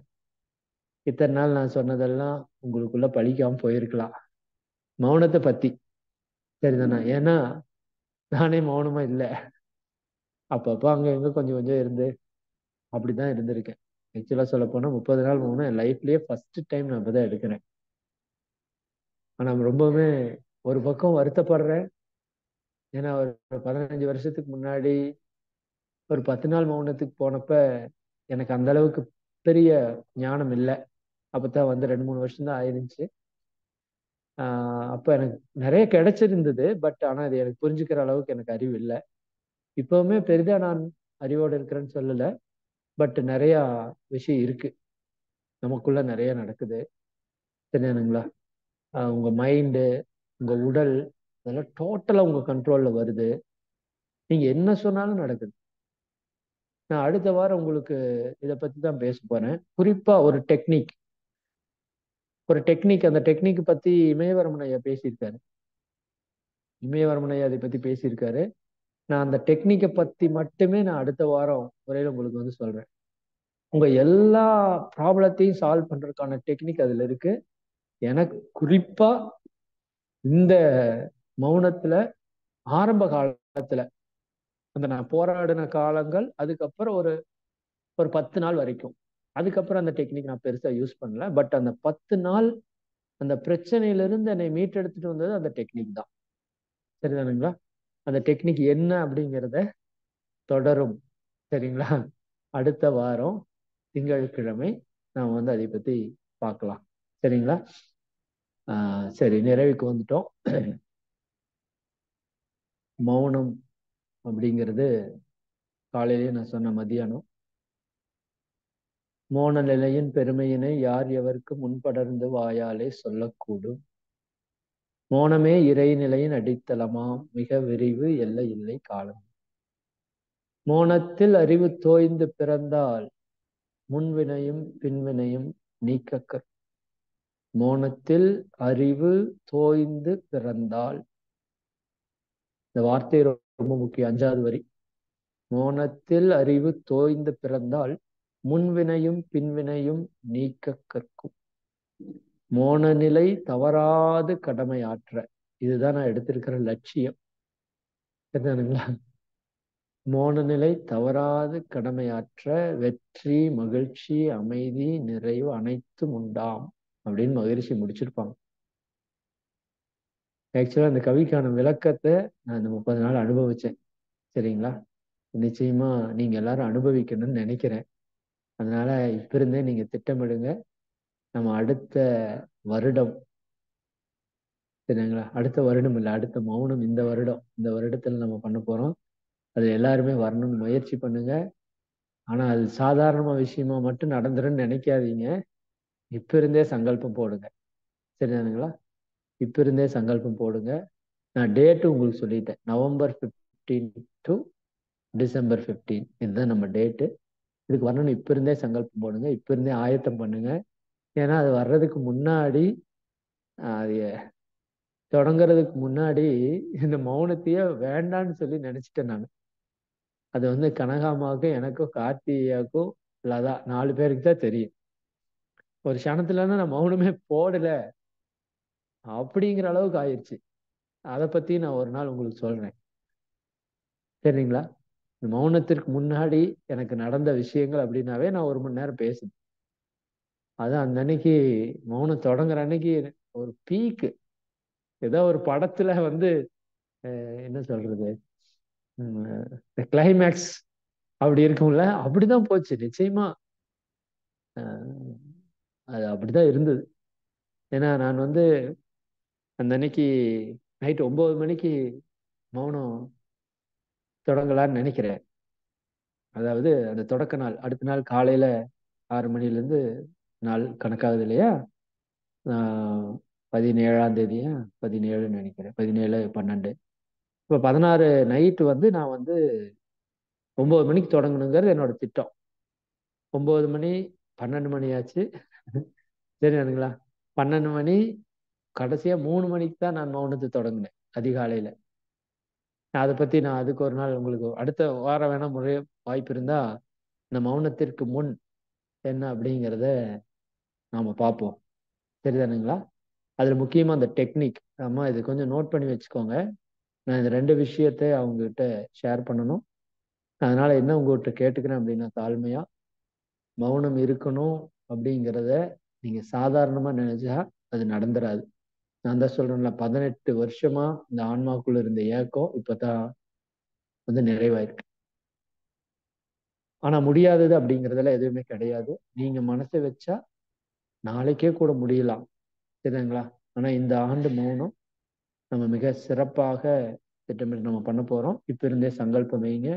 அந்த மௌனம் நிச்சயமா நம்ம வந்து குழுவா ஞானம் அடைகிறதுக்கான ஒரு வாய்ப்பா இருக்கு. நான் அடிக்கடி ஒரு வார்த்தை சொல்றேன், இது வரைக்கும் உலகத்துல அப்படி நடந்திருக்கான்னு எனக்கு தெரியல. குழுவா மௌனம், குழுவா ஞானம், சரிங்களா? கூட்டா ஞானம் அடைதல் அப்படிங்கிறது இது வரைக்கும் நடந்திருக்கான்னு தெரியல. ஆனா என்னை பொறுத்த வரைக்கும் அது சாத்தியம்னு நான் நம்புறேன், சரிங்களா? ஏன்னா அந்த கூட்டு முயற்சிக்கு ஒரு மிகப்பெரிய சக்தி இருக்குதுங்கிறத மகரிஷியில இருந்து நிறைய ஞானிகள் சொல்லியிருக்காங்க. கூட்டு தபம், கூட்டு பிரார்த்தனை, கூட்டு வழிபாடு, அதே மாதிரி கூட்டாக ஞானம் அடைதல் அப்படிங்கிறத தான் நாம வந்து சாதிக்க போறோம்னு நினைக்கிறேன் இறை சாதனை மார்க்கத்துல. அதற்கும் தயாரா இருங்க. நிறைய திட்டங்கள் வந்து மனசுல இருக்கு. நான் அடுத்த வரக்கூடிய காலங்கள்ல உங்களுக்கு நான் வந்து அதை பத்தி கொஞ்சம் நல்லா பிளான் பண்ணிட்டு ஆஹ் அது எல்லாத்துக்குமே யோசிச்சுட்டு இருக்கேன். குறிப்பா நமக்கு ஒரு இடம் வந்து நிச்சயமா ஒரு நல்ல இடம் அமையணும். அங்கேயும் இங்கேயும் போயிட்டு இருக்கிறதுல பெரிய மாற்றத்தை கொண்டு வர முடியல. அங்கேயும் இங்கேயும் போய் அதை பண்றதுல பெருசா ஒரு ஏற்பாடு பண்ண முடியல. பொருளாதாரத்திலையும் கொஞ்சம் அதிகமா செலவாகிற மாதிரி இருக்கு எல்லாருக்கும். அதனால நமக்கு ஒரு இடம் வந்து நிச்சயமா அமையணும். அதற்கான முயற்சி எடுத்திருக்கிறோம். நீங்க எல்லாருமே வாழ்த்துங்க. இறை சாதனை மார்க்கத்திற்கு ஒரு இடம் வந்து நல்லதா அமையணும். ஒரு இயற்கை சூழல் அமையணும். அது வந்து ஆயிரக்கணக்கான இல்ல லட்சக்கணக்கான ஞானிகளை உருவாக்குறதுக்கான இடமா அமையணும்னு வேண்டிட்டே இருக்கிறேன். நிச்சயமா அதற்கான ப்ராசஸ் நடந்துட்டு இருக்கு. நீங்க எல்லாருமே நல்லா வேண்டுதல் வைங்க. சிறப்பா கூடிய விரைவில் ஒரு இடத்தை அமைத்து நாம அங்க வந்து உலகம் முழுக்க ஞானிகளை உருவாக்குற ஒரு இடமாக அது அமையும் நிச்சயமா. சரியானுங்களா? மிக்க மகிழ்ச்சி. அதிக நேரம் எடுத்துட்டேன். அனைவருக்கும் நன்றி. அனைவரும் அற்பேராற்றல் கருணையினா உடல் நலம், நீலாயுள், நிறை செல்வம், உயர் புகழ், மெய்ஞானம் ஓங்கி இறை உணர்வு, அறநெறி, கல்வி, தனம், தானியம், இளமை, வலிவு, துணிவு, நன்மக்கட்பே அறிவிலுயர்ந்தோர் நட்பு, அன்புடைமை, அகத்தவம், அழகு, புகழ், மனித மதிப்புணர்ந்து ஒழுகும் பண்பு, பொறுமை எனும் பேறு 16ம் பெற்று பெருவாழ்வு வாழ்க. வாழ்க வளமுடன், வாழ்க வளமுடன், வாழ்க வாழ்க வளமுடன். அனைவருக்கும் நன்றி. அம்மா ஒரு 2 அறிவிப்பு மட்டும் நான் சொல்லிடுறேன். அன்பர்களே, ஒரு 2 அறிவிப்பு மட்டும். ஒன்று, நாளைக்கு மதியம் நம்ம ரெகுலரா அந்த புதிய ஆனந்த யோக பயிற்சி நடக்குது. அதுல நாளைக்கு மதியம் வந்து அவங்களுக்கு ஒரு தியானம் வந்து சொல்லணும்னு நினைக்கிறேன். அதாவது இறை உணர்வு தியானம் அப்படின்னு ஒரு தியானம். ரொம்ப டிஃபிகல்ட் இல்லை, பட் சில டெக்னிக்ஸ், அந்த என்லைட்மெண்ட்டுக்கான எனக்கு கிடைச்ச ஒரு மிகப்பெரிய டெக்னிக்கை இமிடியேட்டா கொடுத்துடணும்னு நினைக்கிறேன். கொஞ்ச நாள் தள்ளி கொடுக்கலாம், ஏன்னா பொங்கலா இருக்குது அப்படின்னு யோசிச்சேன். பட் அந்த உணர்வு வந்து நிச்சயமா இறங்கும்னு எனக்கு தெரியும். சரி, நான் இப்ப பேசிட்டு இருக்கிற அந்த உணர்வு நாளுக்கு நாள் வந்து கொஞ்சம் கொஞ்சம் லைட்டா இறங்குறதுக்கு வாய்ப்பு இருக்கு. இன்னைக்கே என்னால 7 மணி நேரம் தியானம் பண்ண முடியல, அதனால சொல்றேன் நான். சரிங்களா? அப்ப நாளைக்கே உங்களுக்கு அந்த இறை உணர்வு தியானம் அப்படின்னு ஒரு தியானம், அது நம்ம பண்ணிட்டு இருக்கிற தியானம் தான். பட் அதுல சில டெக்னிக்ஸோட நான் அதை சொல்லலாம்னு நினைக்கிறேன். அதனால நாளைக்கு அந்த புதிய ஆனந்த யோக பயிற்சி ஆகஸ்ட் பேட்ச், சரிங்களா? அவங்களுக்கு வந்து ஆகஸ்ட் பேட்ச் இல்லை, பிப்ரவரி பேட்ச். சரிங்களா? பிப்ரவரி பேட்ச், பழைய பேட்ச். கிட்டத்தட்ட 1 இயர் ஆயிடுச்சு அவங்க வந்து, 11 மாசம் ஆச்சு. அவங்களுக்கு நாளைக்கு மத்தியானம் இந்த இறை உணர்வு தியானம் அப்படின்னு ஒரு தியானத்தை நாளைக்கு அவங்களுக்கு நடத்த போறோம். ஆக்சுவலா அவங்களுக்கு வந்து பிரணவ தவம் நடத்துறேன்னு நான் சொல்லியிருந்தேன். ஆனா இப்ப அந்த தவம் வேண்டாம். இந்த தவம் உங்களுக்கு முக்கியமா வேணும், இம்மீடியட்டா வேணும். அதனால நீங்க அதுல கலந்துக்கோங்க. நாளை மறுநாள் மத்தியானத்துல இந்த புது பேட்ச் வந்திருக்காங்க இல்லையா, ஆகஸ்ட் பேட்ச். அதாவது 2022 பிப்ரவரியில் ஒரு பேட்ச் ஸ்டார்ட் பண்ணோம், 2022 ஆகஸ்ட்ல ஒரு பேட்ச் ஸ்டார்ட் பண்ணோம். அந்த ஆகஸ்ட்ல ஸ்டார்ட் பண்ண பேட்சுக்கு நாளை மறுநாள் அவங்களுக்கு வந்து துரிய தவம் கொடுக்கும். சரிங்களா? அதுவும் இந்த மௌனத்தில் இருக்கிறப்பவே இந்த கண்கள்ல இருக்கிற ஆற்றலை எல்லாரும் கொடுத்துடணும்னு நினைக்கிறோம். அதனால அந்த 2 நாள் மதியானத்துல தியானம் தீட்சை இருக்கும், 12ல இருந்து 1:30 வரைக்கும். வாய்ப்பு இருக்கிறவங்க நீங்க வந்து பயன்படுத்திக்கலாம். சரிங்களா? மிக்க மகிழ்ச்சி. அனைவருக்கும் நன்றி. வாழ்க வாழ்க. ஐயா வாழ்க்கை வளமுடன். ஆமா, ஒரே நிமிஷம் ஐயா. நாளையில இருந்து காலையில 4 மணி 4:15 ரெகுலரா போட்டுக்கலாங்களா ஐயா? தவம் என்ன தவம் போடுறது? இன்னைக்கு மார்கழி இதே இன்னைக்கு கண்டினியூ பண்ணிட்டோம் 4 மணிக்கு. அப்படி பண்ணிட்டீங்களாமா? நான் உங்களுக்கு ஒரு நாள் உங்கள்கிட்ட அப்புறம் கேட்டுட்டு பண்ணலாம்னு சொல்லிட்டு, அதனால அறிவிப்பு நீங்களே கொடுத்துட்டீங்கன்னா, ஏன்னா எல்லாரும் காலையில 4 மணிக்கு வந்து வெயிட் பண்ணிட்டு அப்புறம் லிங்க் ஓபன் வரலாம் அப்படின்னு சொல்லலாம். நாளைக்கு ஒரு நாள் மட்டும் 4 மணிக்கு பண்ணுங்கம்மா. சரிங்க. நாளைக்கு ஒரு நாள் மட்டும் பண்ணுங்க. நாளைக்கு அந்த அறிவிப்புகள் டைம், தியானம் முடிச்சோடனே அறிவிப்புகள் டைம்ல நாம வந்து தெளிவா அவங்களுக்கு வந்து அடுத்த நாள் இருந்து எந்த மாதிரி இருக்குங்கிறத ஒரு திட்டமிட்டு வடிவமைச்சு சொல்லிடலாம். குரூப்லயும் ஷேர் பண்ணி. வாழ்க.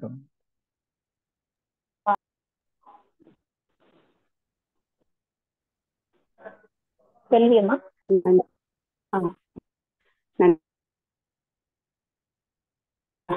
வார்த்தைகளே இல்லைங்க ஐயா. இன்று மௌனத்தின் மேன்மையாக 2 ஒழுக்க பண்பாடு, மகரிஷி கொடுத்த அனைத்து பயிற்சிகளின் தியானத்தின் முக்கியத்துவமாக நாம் தியானமாகவே இருக்கும் நிலை, அமைதியாக நானே இருக்கின்றேன் என்ற உணர்வு, தற்சோதனை முக்கியத்துவம், நம்மை நாமே திருத்திக் கொள்ள மௌனம்தான் சிறந்த வழி, மௌனத்தின் போது புத்தகம் படிப்பதால் கிடைக்கும் ஞானம், இயற்கை காட்சியின் உணர்வு போன்ற மௌனத்தின் மேன்மைகளை நமக்கு சிந்திக்க வைத்த அவர்களை அனைவரும் துரிய நிலையிலிருந்து அன்பும் கருண் இறை ஆசிரியர் இறைமதன் ஐயா அவர்கள் வாழ்க வளமுடன். ஐயா அவர்களின் உடல் நலம் வாழ்க வளமுடன். ஐயா அவர்களின் தொண்டு சிறக்க வாழ்க வளமுடன். ஐயா அவர்களும் அவரது அன்பு குடும்பமும் அருட்பேராற்றல் கருணையினால் உடல் நலம், ஆயுள், செல்வம், உயர் புகழ் மெய் வளமுடன் வாழ்க வளமுடன். நன்றி ஐயா. கேள்வி பதில் செக்ஷன் இருக்காங்க. வாழ்க வளமுடன்மா.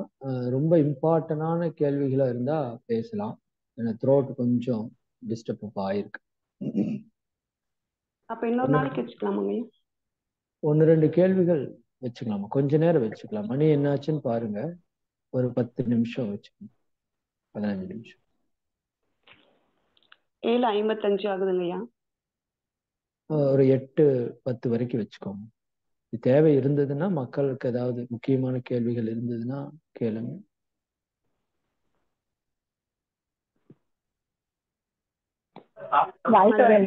ஜெகநாதன் ஐயா இருந்தாருன்னா கொஞ்சம் ஹேண்ட் ரைஸ் பண்ணுங்க ஐயா. அவர் 30 நாள் என்கிட்ட உங்கள்கிட்ட பேசணும்னு சொல்லிட்டு இருக்காரு ஐயா.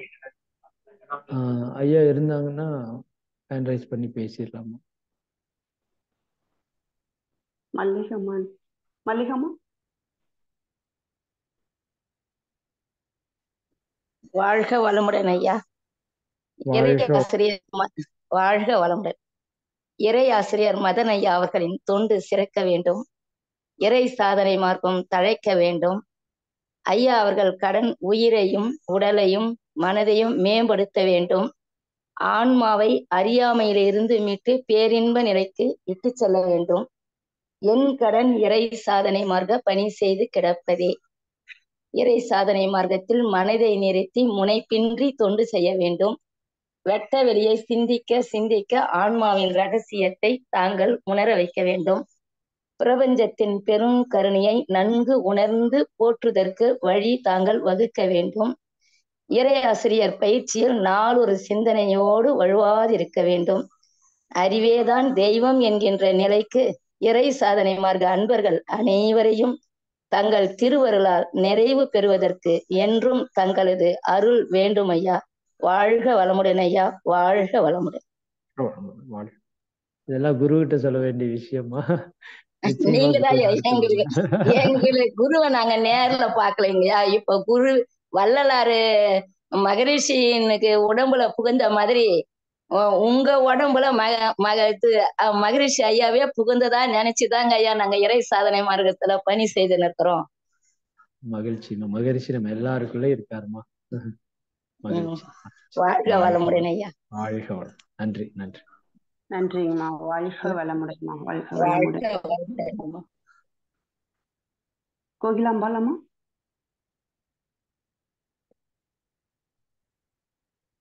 கோகிலாம்பாலம்மா.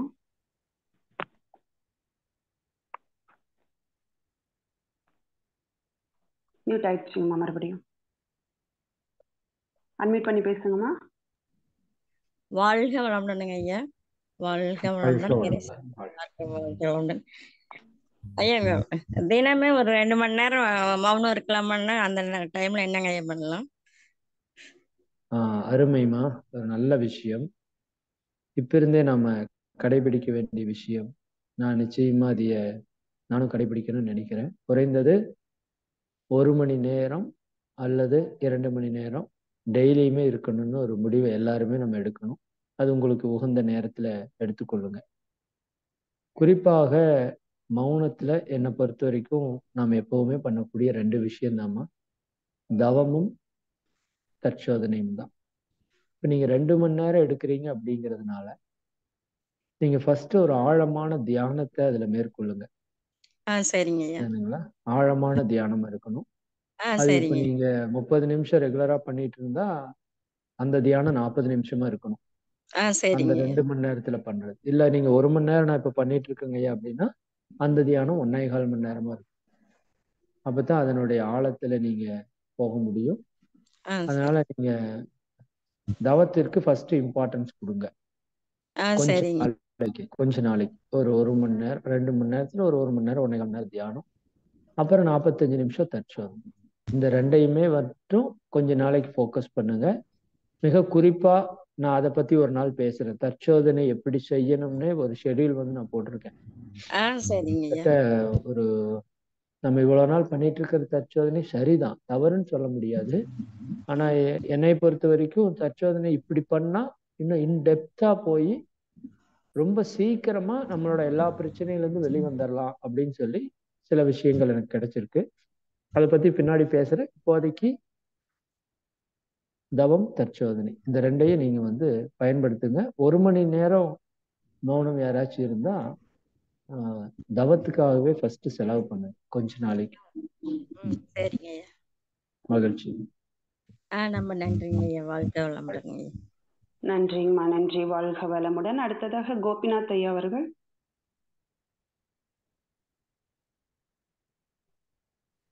கோபிநாத் ஐயா.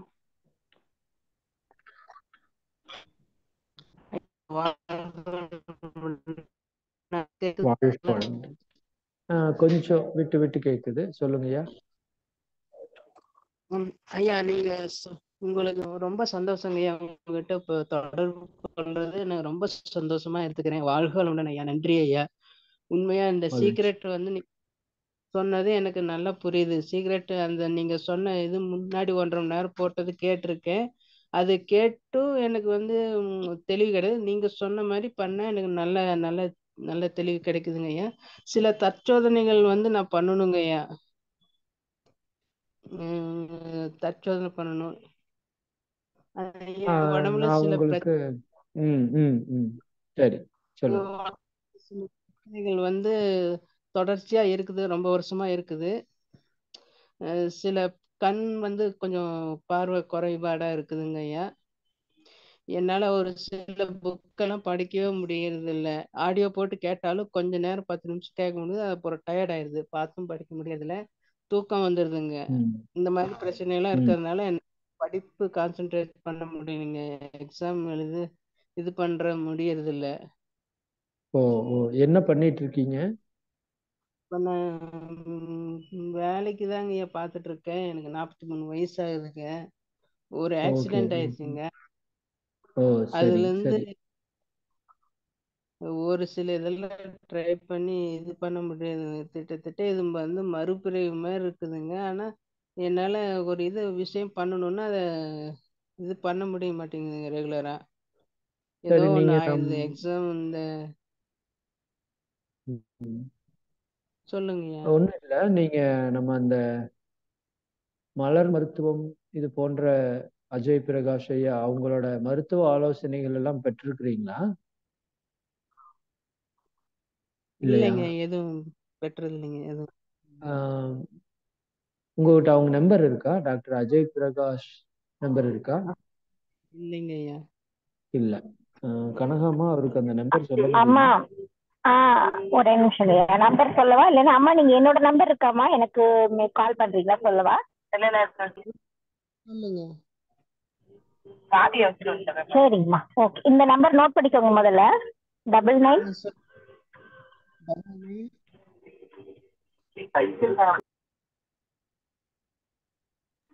அம்மா கேக்குதா?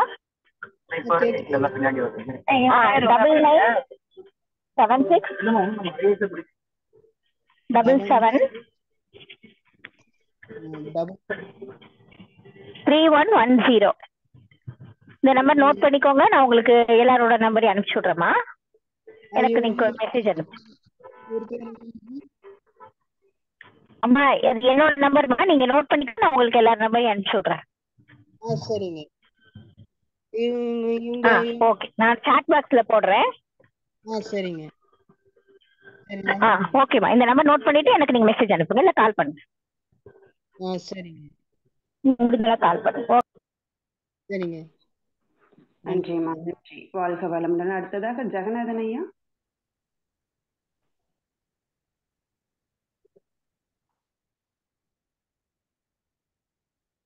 ஜெகநாதன் ஐயா. வளமுடன். வணக்கத்திற்குரிய அவதார புருஷர், இந்த கலியுக அவதார புருஷர், வணக்கத்திற்குரிய சின்ன மகர்ஷியில மணிக்கணும். நீங்க மகர்ஷியாவே இப்ப தெரியுறீங்க. அதனால உங்களுடைய மனம் எப்படி இருக்கிறதோ அப்படி காட்சி ஆகிறது. 3:33 சொல்லி நீங்க பண்ணி பண்ணி பண்ணி பண்ணி அதை நான் சொல்லி சொல்லி சொல்லி அந்த 3:33 மணிக்கு ஏதோ ஒரு அசரீரி இதுவே என் சந்தோஷ செய்தி இதுவேங்கிற மாதிரி மகரிஷி சொல்ற மாதிரி இருந்து எழுப்பி விட்டுருதுங்க ஐயா. அது என்ன, எப்படி என்ன இது? இப்ப எல்லாரும் எல்லாம் சொல்லுவாங்க, என்னுடைய சன்ன டயப்டாலஜிஸ்ட், அவன் சொல்லுவான், காலையில எந்திரிச்சு நீங்க குளிக்கிறீங்களே, எப்படி உங்களுக்கு ஒத்துக்குருமான்னா, அது எப்படியோ ஒத்துக்கரிச்சுங்கய்யா. இன்னைக்கு வரைக்கும் முடிச்சுட்டேன். அதனால இது பூரா கிரெடிட் கோஸ் டு யூ. இந்த அவதார புருஷருக்கும் மகர்ஷிக்கும், மகர்ஷியாகிய நீங்களும் பிரபஞ்சத்துக்கும் உங்க இது இறைக்கும் நான் நன்றி நன்றி நன்றின்னு 1008 தடவை நான் நன்றியை சொல்லிக்கிட்டே இருப்பேன். நீங்க எடுத்த உடனே எல்லாத்துக்கும் முக்கியமா இந்த நன்றி உணர்வு தவம் அதைத்தான் எடுக்கிறீங்க. ஏன்னா அந்த நன்றி சொல்லாதவன் வந்து மனிதனே இல்லைங்கிற மாதிரி எங்களை எல்லாம் இது பண்ணி விட்டீங்க. எங்க ரத்தத்துல ஊறுற மாதிரி பண்ணிட்டீங்கய்யா. அதனால உங்களுக்கு எப்படி நன்றி சொல்றதுன்னே தெரியல. நீங்க சொன்ன அந்த இதுகள்லாம் ரொம்ப ரொம்ப மகிழ்ச்சியா மனநிறைவா இருக்கு. இன்னும் இந்த விவரமான ஒரு சில இதுகள்லாம் முடிச்சுகள்லாம் அவுத்து விட்டீங்கன்னாக்க நாங்களும் உங்களுக்கு பின்னால வர்ற மாதிரி பண்ணிருவீங்க. ஃபாலோவரா வி வில் ஃபாலோ சூட். உங்களை பின்தொடர்ந்து வருவதற்கு ஒரு தகுதி வாய்ந்தவர்களா ஆகிருவோம் ஐயா. அதனால என்றென்றும் வாழ்க வளமுடன், வாழ்க வளமுடன், வாழ்க வளமுடன். தாங்கள் 120 ஆண்டுகள் வாழ்க வளமுடன். வணக்கத்திற்குரிய புரொஃபசர் லதா அம்மா 120 ஆண்டுகள் வாழ்க வளமுடன். வணக்கத்திற்குரிய கனகா அம்மா வாழ்க வளமுடன். வணக்கத்திற்குரிய மைதிலி, வணக்கத்திற்குரிய அந்த இன்னும் மற்ற ஒவ்வொருவரும் நீ உங்களுடைய ஆப்சண்ட் ஃபீல் பண்ணாம நாங்க கொண்டு போனாங்க பாருங்கய்யா. அது வந்து இறை பிரபஞ்சம், மகரிஷி எல்லாம் சேர்ந்து அந்த மாதிரி பண்ணியிருக்கு. இது வந்து ஒரு உலக நமது அறக்கட்டளை உலக இறை சாதனை மார்க்க ஆன்மீக அறிவு திருக்கோயில் ஆகிறதுக்கு இந்த 30 நாள் தவம் கண்டிப்பா உதவும்னு நினைக்கிறேங்க. நீங்க இன்னும் ஒரு 25 வருஷத்துல 850 கோடி மக்களையும் நீங்க மாத்திருவங்கய்யா. இறைநிலை உணர்வு பெற வச்சிருவீங்க. அது எனக்கு நம்பிக்கை உண்டு. உங்களுக்கு நன்றி நன்றி நன்றி. வாழ்க வளமுடன். நன்றி நன்றிங்கய்யா, மிக்க நன்றி. நம்ம எல்லாரும் சேர்ந்துதான் இந்த பணியை சிறப்பாக செய்ய போறோம். குரு மகான்களுக்கு இந்த கிரெடிட் எல்லாம் போகணும். செயல்ல நம்ம காமிப்போங்கய்யா. நன்றிங்கய்யா, உங்களோட வாழ்த்துக்கு நன்றி. வாழ்க வளமுடன். நன்றிங்கய்யா, மிக்க நன்றிங்கய்யா. வாழ்க வளமுடன் ஐயா. அடுத்ததாக ஹானர் 9 லைட். வாழ்க வளமுடன்யா. வாழ்க வளமுடன். வாழ்க வளமுடன் மதனையா. வாழ்க வளமுடன். அன்பு குடும்பம் வாழ்க வளமுடன் ஐயா. நீங்க மௌனத்திலிருந்து மத்தியானம் பேசுனது ரொம்ப சந்தோஷமா இருந்துச்சுங்கய்யா. மார்கழி மாசம் உள்ள கரெக்டா எந்திரிக்கிறதுக்கு அந்த தற்சோதனை பயிற்சி நல்லா உதவுச்சுங்கய்யா. ரொம்ப நன்றிங்கய்யா. வாழ்க வளமுடன். வாழ்க நன்றி. உங்கள் அன்பு குடும்பம் வாழ்க வளமுடன்யா. நன்றிம்மா, மிக்க நன்றி. வாழ்க. நன்றிம்மா, வாழ்க வளமுடன். அடுத்ததாக குழந்தை வேலையா அவர்கள். நன்றிங்கம்மா. வாழ்க வையகம், வாழ்க வளமுடன். இறைவதனையா, இப்ப ஜெகநாதன் ஐயாவெல்லாம் மனதார வாழ்த்துக்கு முன்னாடி நான் தனியா வாழ்த்த வேண்டியதில்லை. எல்லோருடைய வாழ்த்துக்கள் ஐயாவுக்கு இருக்கு. ஐயா பேசிட்டு இருக்கும்போது இந்த புத்தகத்தை பத்தி சொன்னீங்க, அதை வாசிப்பு பத்தி. நான் அது விஷயமா உங்ககிட்ட அப்புறம் பேசுறேங்க. இப்போ அதிக நேரம் எடுத்துக்க விரும்பல. 3 புத்தகம் 3 வாரம், 3 books 3 weeks. அதை பத்தி உங்களுக்கு வந்து நான் வந்து அந்த ஆட் போடுறேங்க. அது நம்ம மாதிரியே தான் இறை சாதனைமா இருக்க மாதிரி. அது வந்து 1000 ஜூம்ல 1000 பிளஸ் யூடியூப்லயும் நியர் 1000 வருது. அதை பத்தி ஐயா கிட்ட தனியா நான் வாய்ஸ் கால் போட்டு அனுப்பிடுறேங்க. வாழ்க வளமுடன். இறை மதன்குமார் ஐயா அவர்கள், அவர்களது அன்பு குடும்பம் வாழ்க வளமுடன். இந்த 30 நாள் மார்கழி மாதம், அதே மாதிரி இந்த ஆண்டு நவம்பர் 15 டு டிசம்பர் 15 நான் தலைப்பு திட்டேன். முன்ன இதுக்கும் நான் தலைப்பு போட்டிருந்தேன். ஐயா அதையும் எடுத்திருக்கிறீங்க. மார்கழி மாத மகா தவம் அண்ட் மகா மௌனம்னு போட்டிருக்கிறதுல எனக்கும் பெரும் மகிழ்ச்சி. அதே மாதிரி பாருங்க, தலைப்பு நான் சாட்ல போட்டேன் மத்தியானம். மிக்க மகிழ்ச்சி. கார்த்திகை மாதம் மகா மௌனம் 2024 போட்டிருக்கிறேன். நன்றி, மிக்க நன்றி. ஐயப்பனுக்கு இருக்கிற மாதிரி நினைச்சு நான் கரெக்டா இப்பவே சங்கல்பம் போட்டு நான் வந்து மௌனத்துல 30 நாள் இருக்கிறேன். பண்ணிடுங்க, சிறப்பா பண்ணுங்க. வாழ்க. நன்றி நன்றி. நன்றிங்க ஐயா, வாழ்க வளமுடன் ஐயா. அடுத்ததாக பி கே ரம்மா அவர்கள்.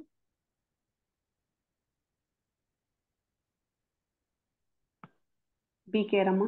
வாழ்க வளமுடன். வாழ்க வளமுடன்மா.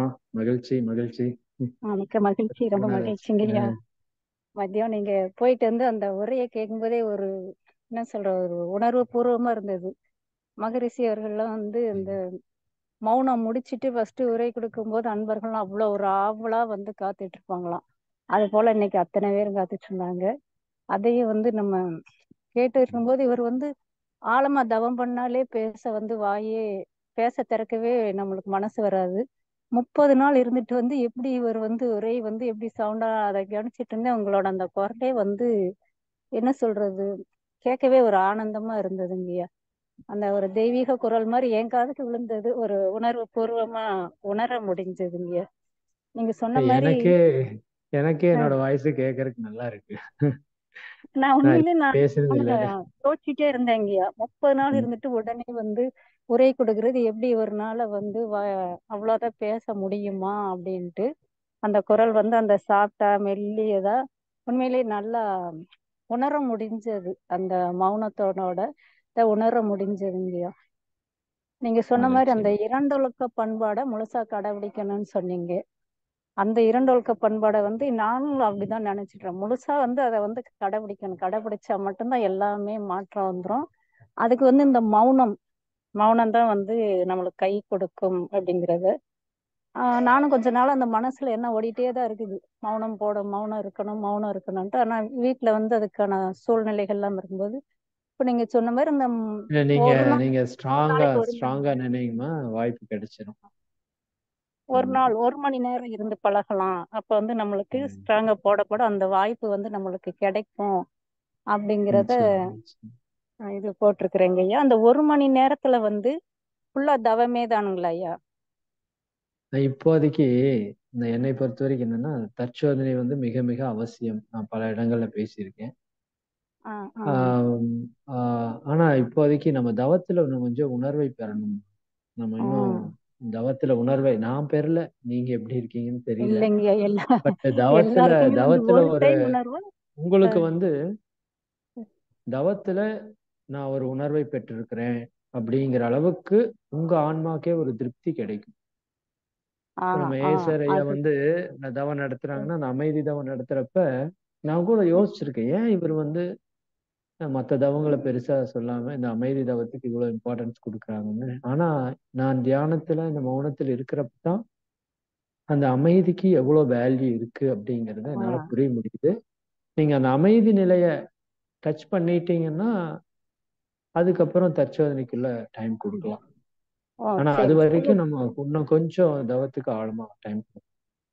சரிங்க ஐயா. கண்ணை மூடினாலே அந்த இருட்டு தெரியுது பாத்தீங்களா? அந்த இருட்டுக்குள்ளேயே இருக்கணும். அது ஒரு சுகமா இருக்குது அப்படின்னு அந்த மனசு அப்படி போக ஆரம்பிக்குதுங்க ஐயா. அப்பதான் தெரியுது நம்ம மௌனத்துல இருக்கும்போது இதெல்லாம் நம்மளுக்கு இன்னும் நிறைய கிடைக்கும் அப்படிங்கறது அந்த எண்ணம். அது ஒரு மிக முக்கியமான ஒரு டெக்னிக் தான். அந்த இருட்டை கவனிக்கிறது மிக முக்கியமான டெக்னிக். அதெல்லாம் நீங்க பயன்படுத்துங்க. நிறைய டெக்னிக்ஸ் இருக்குமா, மகிழ்ச்சி கொடுத்ததுலயே நிறைய இருக்கு. நம்ம தியானத்துல கொஞ்சம் ஆழமா போகணும். நம்ம வர்ற காலங்கள்ல அதையும் பண்ணிட்டு தற்சோதனைக்கும் பயன்படும். சரிங்க. ரொம்ப நன்றிங்க ஐயா. நன்றி. வாழ்க வளமுடன். வாழ்க வளமுடன். நீங்கள் உங்கள் அன்பு குடும்பமும் வாழ்க வளமுடன் ஐயா. நன்றி. வாழ்க வளமுடன் ஐயா. 8:15 ஆயிடுச்சுங்க ஐயா. பேசிடலாமா? 15 நிமிஷம் பேசிடலாம். மக்கள் ஹேண்ட் ரைஸ் பண்ணியிருக்கிறாங்க. அடுத்ததாக ஷார்ட்டா கேளுங்க. 6 பேர் இருக்கு. சசி சீசா அவர்கள்.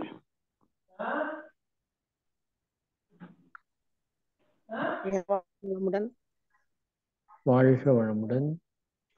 ரொம்ப சந்தோஷமா இருந்துச்சு உங்கள்கிட்ட பேசுறது.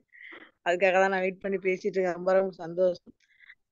மத்தியானம் உங்களை பாக்குறப்ப ஒரு சந்தோஷம் ஒரு பக்கம் இருந்தாலும், ஏதோ நம்மளுடைய சகோதரனை 30 நாள் கழிச்சு பாக்குறப்ப ஏதோ ஒரு இனம் புரியாத ஒரு அது வருத்தம். அது எப்படின்னா உடல்லையும் குரல்லையும் பாத்தீங்கன்னா ரொம்ப மாற்றம் இருந்துச்சு எனக்கு உங்களை பார்க்கும்போது. எனக்கு ஒரு பக்கம் ரொம்ப கஷ்டமாவும் இருந்துச்சு. இன்னும் இந்த வயசுல வந்து இந்த மாதிரி இப்படி ஒரு சூழ்நிலை, இது நல்ல விஷயம்தான். இருந்தாலும் அது ஏதோ நம்ம சகோதரன் ஒருத்தரை 30 நாள் கழிச்சு பாக்குறப்ப ஆள் மெலிஞ்சு போய் குரல்ல ஒரு ரொம்ப அந்த ஒரு ரொம்ப அமைதியை பார்த்தோன்னே எனக்கு ஏதோ அதை சொல்ல தெரியல, எனக்கு அப்படி ஒரு வருத்தம் இருந்துச்சு எனக்கு. மத்தியானம் பாக்குறப்பே கொஞ்சம் மெலிஞ்சு ஷாக்கிங்கா இருக்கனா? இருந்துச்சு உங்களை தான். ஓகே, ஆமா மெலிஞ்ச ஐயா. மாதிரி எனக்கு தெரியல. சரி சரி. ரொம்ப ஒரு கஷ்டமா தான் இருந்துச்சு. இப்போ உங்க ஸ்பீச் கேட்குறப்ப ரொம்ப ஒரு தெளிவு. அது நீங்க எல்லாருக்கும் கொடுக்கணும், உங்க மூலமா கிடைக்கணுங்கிறது இறை சித்தம் நீங்க சொல்ற மாதிரி. அஹ் அப்புறம் நான் எனக்கு அப்பையிலேருந்தே எனக்கு வீட்டில் இப்போ ஃப்ரெண்ட்ஸுங்கள்ட்ட புத்தக புழுனே ஒரு பேர் இருக்கு. சின்னதா அப்பெல்லாம் ஸ்கூல் படிக்கிறப்போ அப்ப மளிகை நீங்க ஜாமான் நீங்க தான் வந்து எங்களுக்கு தேவை. நம்மளோட புத்தக அது உடனே கமிட்டியில நீங்க வந்து மெயின் மெம்பர். கண்டிப்பா சார். அதுல வந்துட்டு அந்த ஒரு ஒரு மளிகை ஜாமான் அப்பெல்லாம் பொட்டலம் தானே சார் கொடுப்பாங்க. அந்த ஆமா. வாங்கினா கூட அதை பிரிச்சு அதை படிக்காம இருக்க மாட்டேன். ஓ, எனக்கு சிறப்பு. இன்ன வரைக்கும் வந்து நைட்ல வந்து ஒரு ஒரு 15 மினிட்ஸ் படிக்கிற பழக்கம் எனக்கு. நான் உங்க ஸ்பீச் எல்லாம் கேட்கிறப்ப நினைப்பேன், சார் வந்து இந்த புத்தகம் படிக்கிறத பத்தி ஒரு ஒரு பெருசா சொல்லலையே. ஆனா நீங்க சொல்லுவீங்க, நிறைய ஞானக்களஞ்சியம் இதுல உள்ள கவிதைகள்லாம் சொல்லுவீங்க. ஆனா எல்லாரையும் இந்த புத்தகம் படிக்கிறத பத்தி ஒரு பெருசா வலியுறுத்தலைன்னு சொல்லிட்டு எனக்குள்ள ஒரு தாட் இருந்துச்சு. இப்போ வந்து அது கரெக்ட். எனக்கு fulfill ஆன மாதிரி இருக்கு எனக்கு. ரொம்ப நிச்சயமா சந்தோஷமா இருந்துச்சு நிச்சயமா. எனக்கு இந்த நானும் அது புத்தகம் ரொம்ப படிக்கிறது. நாள் மிஸ் பண்ணதுல அது ஒண்ணுன்னு நினைக்கிறேன் நானு. பட் அதுக்குன்னு ஒரு கண்டிப்பா. காலம் வரும் இல்லையா? அது மாதிரி கிடைஞ்சிருக்கு. ஆமா. மகிழ்ச்சி. நான் ஒரு வெளியில எங்க ஃபேமிலில போனா கூட புக் ஸ்டால பார்த்தா என்ன மறைச்சு கொண்டு போவாங்க. நான் போயிட்டா வரமாட்டேன்னு சொல்லிட்டு. அதான் அது அதான். மாதிரி ஒரு சிலர். எனக்கு இன்னைக்கு நீங்க அத வாங்கம்மா, பத்தி நம்ம நீங்க வந்து பேசுனது நிறைய புக்ல வந்து நம்ம நிறைய பண்ண வேண்டியது இருக்குமா. அதுல நிறைய எனக்கு வந்து கண்டிப்பா மைண்ட்ல கண்டிப்பா. தாட்ஸ் இருக்கு. நம்ம எல்லாரும் சேர்ந்து ஆ, ஒரு அற்புதமான ஒரு விஷயத்தை நம்ம கண்டிப்பா. வந்து கிரியேட் பண்ணுவோம். சரிங்க சரிங்க. நன்றிம்மா ரொம்ப நன்றிம்மா. சந்தோஷம். வாழ்க வளமுடன். எனக்கு கொஸ்டின் மட்டும் இருக்கு. ஒரு ம். 1 மினிட்ஸ் எனக்கு நான் தவம் பண்றப்ப என்ன ஆகுதுன்னா ஒவ்வொரு டைமிங்ல வந்து பண்ண முடியும். அதாவது வந்து மேல ஐயா பறக்கிற மாதிரி ஒரு ஃபீல் இருக்கு. ஐயா வாழ்க ஆ, வளமுடன். ஒரே நிமிஷம் ஐயா. கொடுக்குறேம்மா. சரி 75 கொடுத்துட்டேம்மா. 75. கொடுத்துட்டேன். ஓகேம்மா. ம். வாழ்க வளமுடன். அம்மா சாரி, கேக்குதுங்கய்யா? இன்னொரு மாதிரி சொல்லுங்கம்மா. கேக்குது. ஒவ்வொரு நாள் தவம் பண்றப்ப நாள் கிடையாது. எனக்கு வந்து முடி உட்கார்ந்து ஒரு 5 மினிட்ஸ் கழிச்சு அப்படியே ஃபுல்லா பறக்குற மாதிரி ஒரு ஃபீல் இருக்குங்க. இது வந்து நான் கேட்கல. இது என்ன நினைக்கிறாங்களோ நான் கேட்கல. அந்த மாதிரி ஒரு ஃபீல் இருக்கு. எவ்வளவு இந்த மாதிரி போகுதுன்னு சொல்லி ரொம்ப கண்ட்ரோல் பண்ணி உட்கார்ந்தா ஒரு பயம் வந்துருது எனக்கு. அது வந்து உடல் ஃபுல்லா பறக்குற மாதிரி ஒரு ஃபீல். அப்ப டக்குன்னு நான் கண்ணை திறந்துடுறேன். இது வந்து எதனால வருதுன்னு எனக்கு தெரியல. எனக்கு வந்து சாரி சாரி, ஒரு கால் வந்துருச்சு. Okay okay. இப்போ இன்னொரு டைம் ரிப்பீட் பண்ண முடியுமா? சாரி, நீங்க மெடிடேஷன் உட்கார்ந்த உடனே ஒரு 5 மினிட்ஸ்ல ஒரு பறக்கிற மாதிரி ஒரு ஃபீல் இருக்கா? ஆமா, அப்படியே ஃபுல்லா பறக்குற மாதிரி ஃபீல் இருக்கு. நான் சரி உட்கார்ந்து எவ்வளவு போகுதுன்னு கவனிப்பேன். ஆனா பயமா இருக்கும். டக்குன்னு கண்ணை திறந்துடுறது. என்னால அதை இது பண்ண முடியல என்னால. அது எதனால வருதுன்னு எனக்கு தெரியல. நான் வந்து இதை யார்ட்டையும் நான் சொல்லல இது வரைக்கும். எனக்கு இன்னைக்குதான் உங்கள்கிட்ட கேட்கணும்னு எனக்கு தோணுது. அது சரி. மாதிரி எதனால வருது எனக்கு புரியல. இல்ல, தியானத்துல வந்துமா நிறைய அனுபவங்கள்மா. ம், நான் இந்த அனுபவங்கள் பத்தி ம், இந்த 30 நாள்ல வந்தது பேசணும்னாலே அது நிறைய பேசலாம். அது ம், ஆனா எனக்கு ஒரே மாதிரி ஃபீல் அப்படின்னா, நான் அமைதியோட இணைஞ்சிருந்ததுதான் பல நாட்கள் நான் பெற்ற ஃபீல். அந்த உடல் ம், நிலை இல்லாம இருந்த மாதிரி ஒரு ஃபீல் வந்து இருந்தது.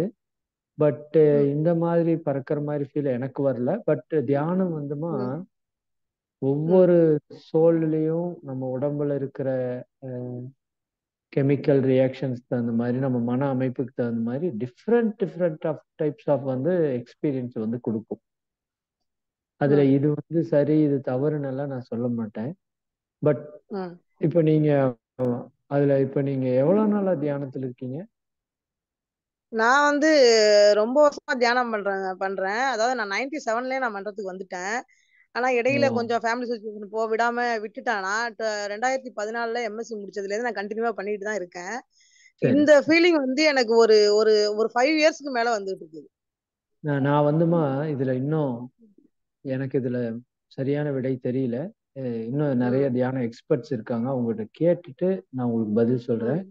எனக்கு தெரிஞ்ச ஒரே சரி. ஒரு சின்ன விஷயம் என்னன்னா, ம், ஆஹ், நீங்க சாந்தி தவம் நல்லா பண்றீங்களா அப்படிங்கிறத செக் பண்ணுங்க. ஒரே ஒரு விஷயம் தான், நான் வேற எதுவும் பெருசா சொல்ல விரும்பல. அப்படி இல்லை ம், அப்படின்னா ஒரு 1 வீக் ம், ஆர் அல்லது ஒரு ம். 10 டேஸோ 1 மந்தோ கண்டினியூஸா சாந்தி தவத்தை நல்லா பண்ணிருங்க. சரி அத பண்ணிட்டீங்கன்னாவே இந்த தியானம் சார்ந்து வர்ற அனுபவங்கள்ல உங்களுக்கு பயம் வராது. இது என்னோட தனிப்பட்ட கருத்தா நான் சொல்றேன்.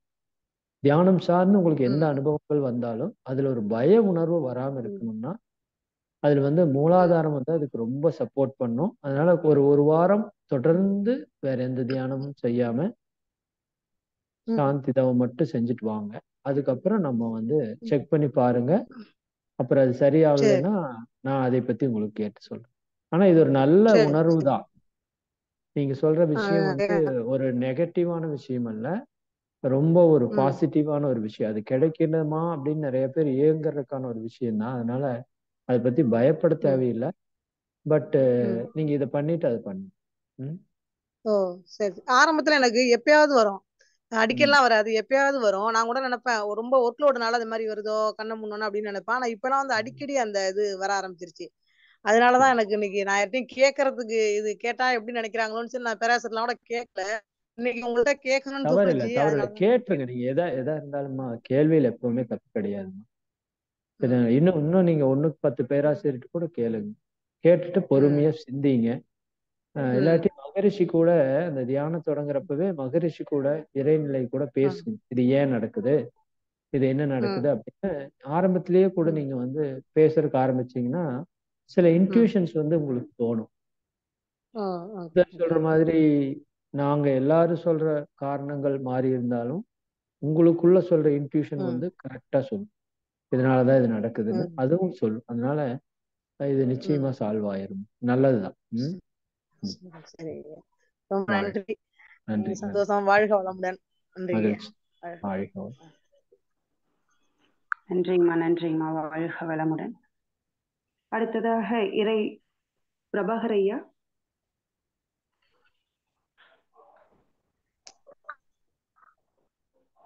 ஐயா வாழ்க வளமுடன் ஐயா. வாழ்க வளமுடன், வாழ்க வளமுடன். ஐயா வந்து இன்னைக்கு நீங்க மௌனம் முடிச்சுட்டு கொடுத்த அந்த பிளெஸிங்ஸ் வந்து நல்ல ஒரு ஃபீல் பண்ண முடிஞ்சதுங்க ஐயா. மகிழ்ச்சி. ரொம்ப நன்றிங்க ஐயா. வாழ்க வளமுடன். நன்றி, நன்றி, நன்றி. ஐயா என்னோட கேள்வி என்னன்னா, அதாவது நம்ம தவமும் தற்சோதனையும் சேர்ந்து செய்யும்போது தான் அதுல வந்து ஒரு நல்ல ஒரு ஆழமான அமைதி கிடைக்கும் அப்படின்ட்டு மகரிஷி ஐயா விளக்கம் கொடுக்குறாங்க. அதுல வந்து நம்ம தற்சோதனையில வந்து நிறைய விஷயங்கள், நம்ம நிறைய செயல்கள் பழக்கங்களை எல்லாம் மாத்திக்கிற மாதிரி நிறைய இருக்குங்க ஐயா. அதுல வந்து ஃபர்ஸ்ட் விஷயமா வந்து எதை வந்து ஃபர்ஸ்ட் ப்ரையாரிட்டி எதுக்கு கொடுத்தா ஒரு சரியான இதா இருக்கும் அப்படின்ட்டு கொஞ்சம் சொல்லுங்க ஐயா. வாழ்க வளமுடன். அருமை. இது ரொம்ப ஒரு அற்புதமான கேள்வி. இது வந்து ஒவ்வொருத்தங்களுக்கும் வந்து ஒவ்வொன்று கொடுக்கணும்னு நான் நினைக்கிறேன். ஏன்னா ஒவ்வொருத்தங்க ஒவ்வொரு விதமான விஷயங்கள்ல நாம வந்து சிக்கிட்டு இருக்கிறதுக்கு வாய்ப்பு இருக்கு. சரிங்க ஐயா. என்ன சொல்றது நானு, ஒண்ணே ஒண்ணு நான் மத்தியானம் ஒரு விஷயம் உங்கள்கிட்ட சொன்னேன். நானு சரிங்க ஐயா. இருக்கிறத ஒவ்வொரு நிமிஷத்தையும் ஒவ்வொரு க்ஷணத்தையும் அனுபவிங்க. இதை நம்ம பண்றோமாங்கிறத பாருங்க. ஆனா இதுக்கு வந்து நீங்க நிறைய படிகள் கடந்து வரணும். எனக்கான மிகப்பெரிய குறிக்கோள் வந்து அதுதான். ஒவ்வொரு க்ஷணத்தையும் இப்ப நமக்கு கிடைச்சிருக்கிற வாழ்க்கை வந்து மிகப்பெரிய பொக்கிஷம். நான் இன்றைய கடைசின்னு அடிக்கடி சொல்லுவேன். இன்னைக்கு லாஸ்ட் டேவா இருந்தா நீங்க எப்படி இருப்பீங்களோ அப்படி இருங்க. சரிங்களா? ஒவ்வொரு விஷயத்தையும் சந்தோஷமா, மகிழ்ச்சியா, ஆனந்தமா, உணர்வுபூர்வமா அதை எடுத்துக்கோங்க. அது இன்பமா வந்தாலும் சரி, துன்பமா வந்தாலும் சரி. துன்பம் கூட நமக்கு ஒரு பாடம் அப்படிங்கிறத அது வாழ்க்கை உங்களுக்கு நடத்த தான் உங்களுக்கு அது புரியும், பதியும். பட் அது வந்து ஒரு மிகப்பெரிய இலக்குங்க. அது தற்சோதனையில உச்சகட்ட ஒரு இலக்குன்னு கூட வச்சுக்கலாம். ஒவ்வொரு க்ஷணத்தையும் நான் அனுபவிக்கணும். நான் பேசுறேன்னா சந்தோஷமா அனுபவிச்சு பேசுறேன், சாப்பிட்றேன்னா சந்தோஷமா அனுபவிச்சு சாப்பிட்றேன். நான் வந்து நிறைய எனக்கு வந்து கிடைச்சிருக்குங்க. நான் அதை பத்தியும் அந்த புக்ல எழுதணும். நான் அப்படி யோசிச்சேன். நான் ஒரு பட்டியல் போட்டா எனக்கு எல்லாமே கிடைச்சிச்சு.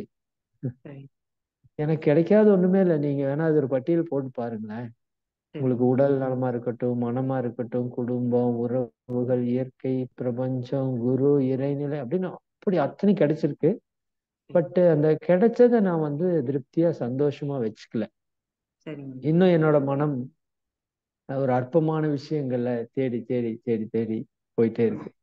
அப்போ அது வந்து நீங்க இதை அனுபவிக்கணும் அப்படின்னா உங்க மனசு வந்து நிறைவா இருக்கணும். இதை வந்து ஒரு பாயிண்டா வச்சுக்கோங்க.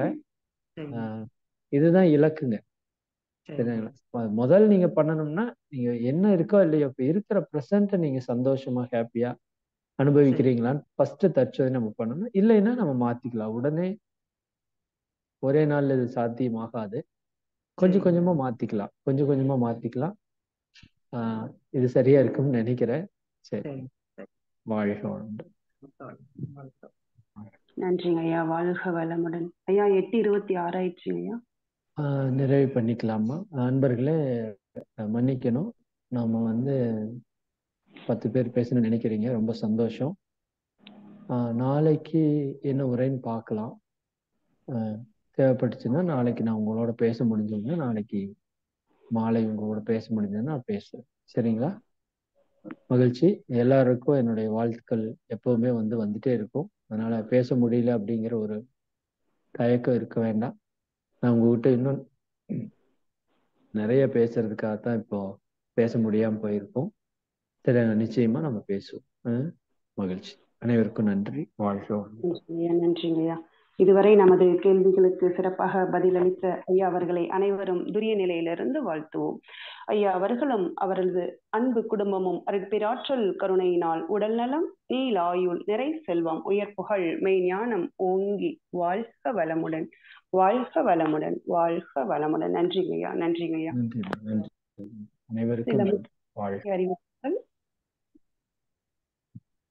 சில முக்கிய அறிவிப்புகள். இன்று 8:30 மணிக்கு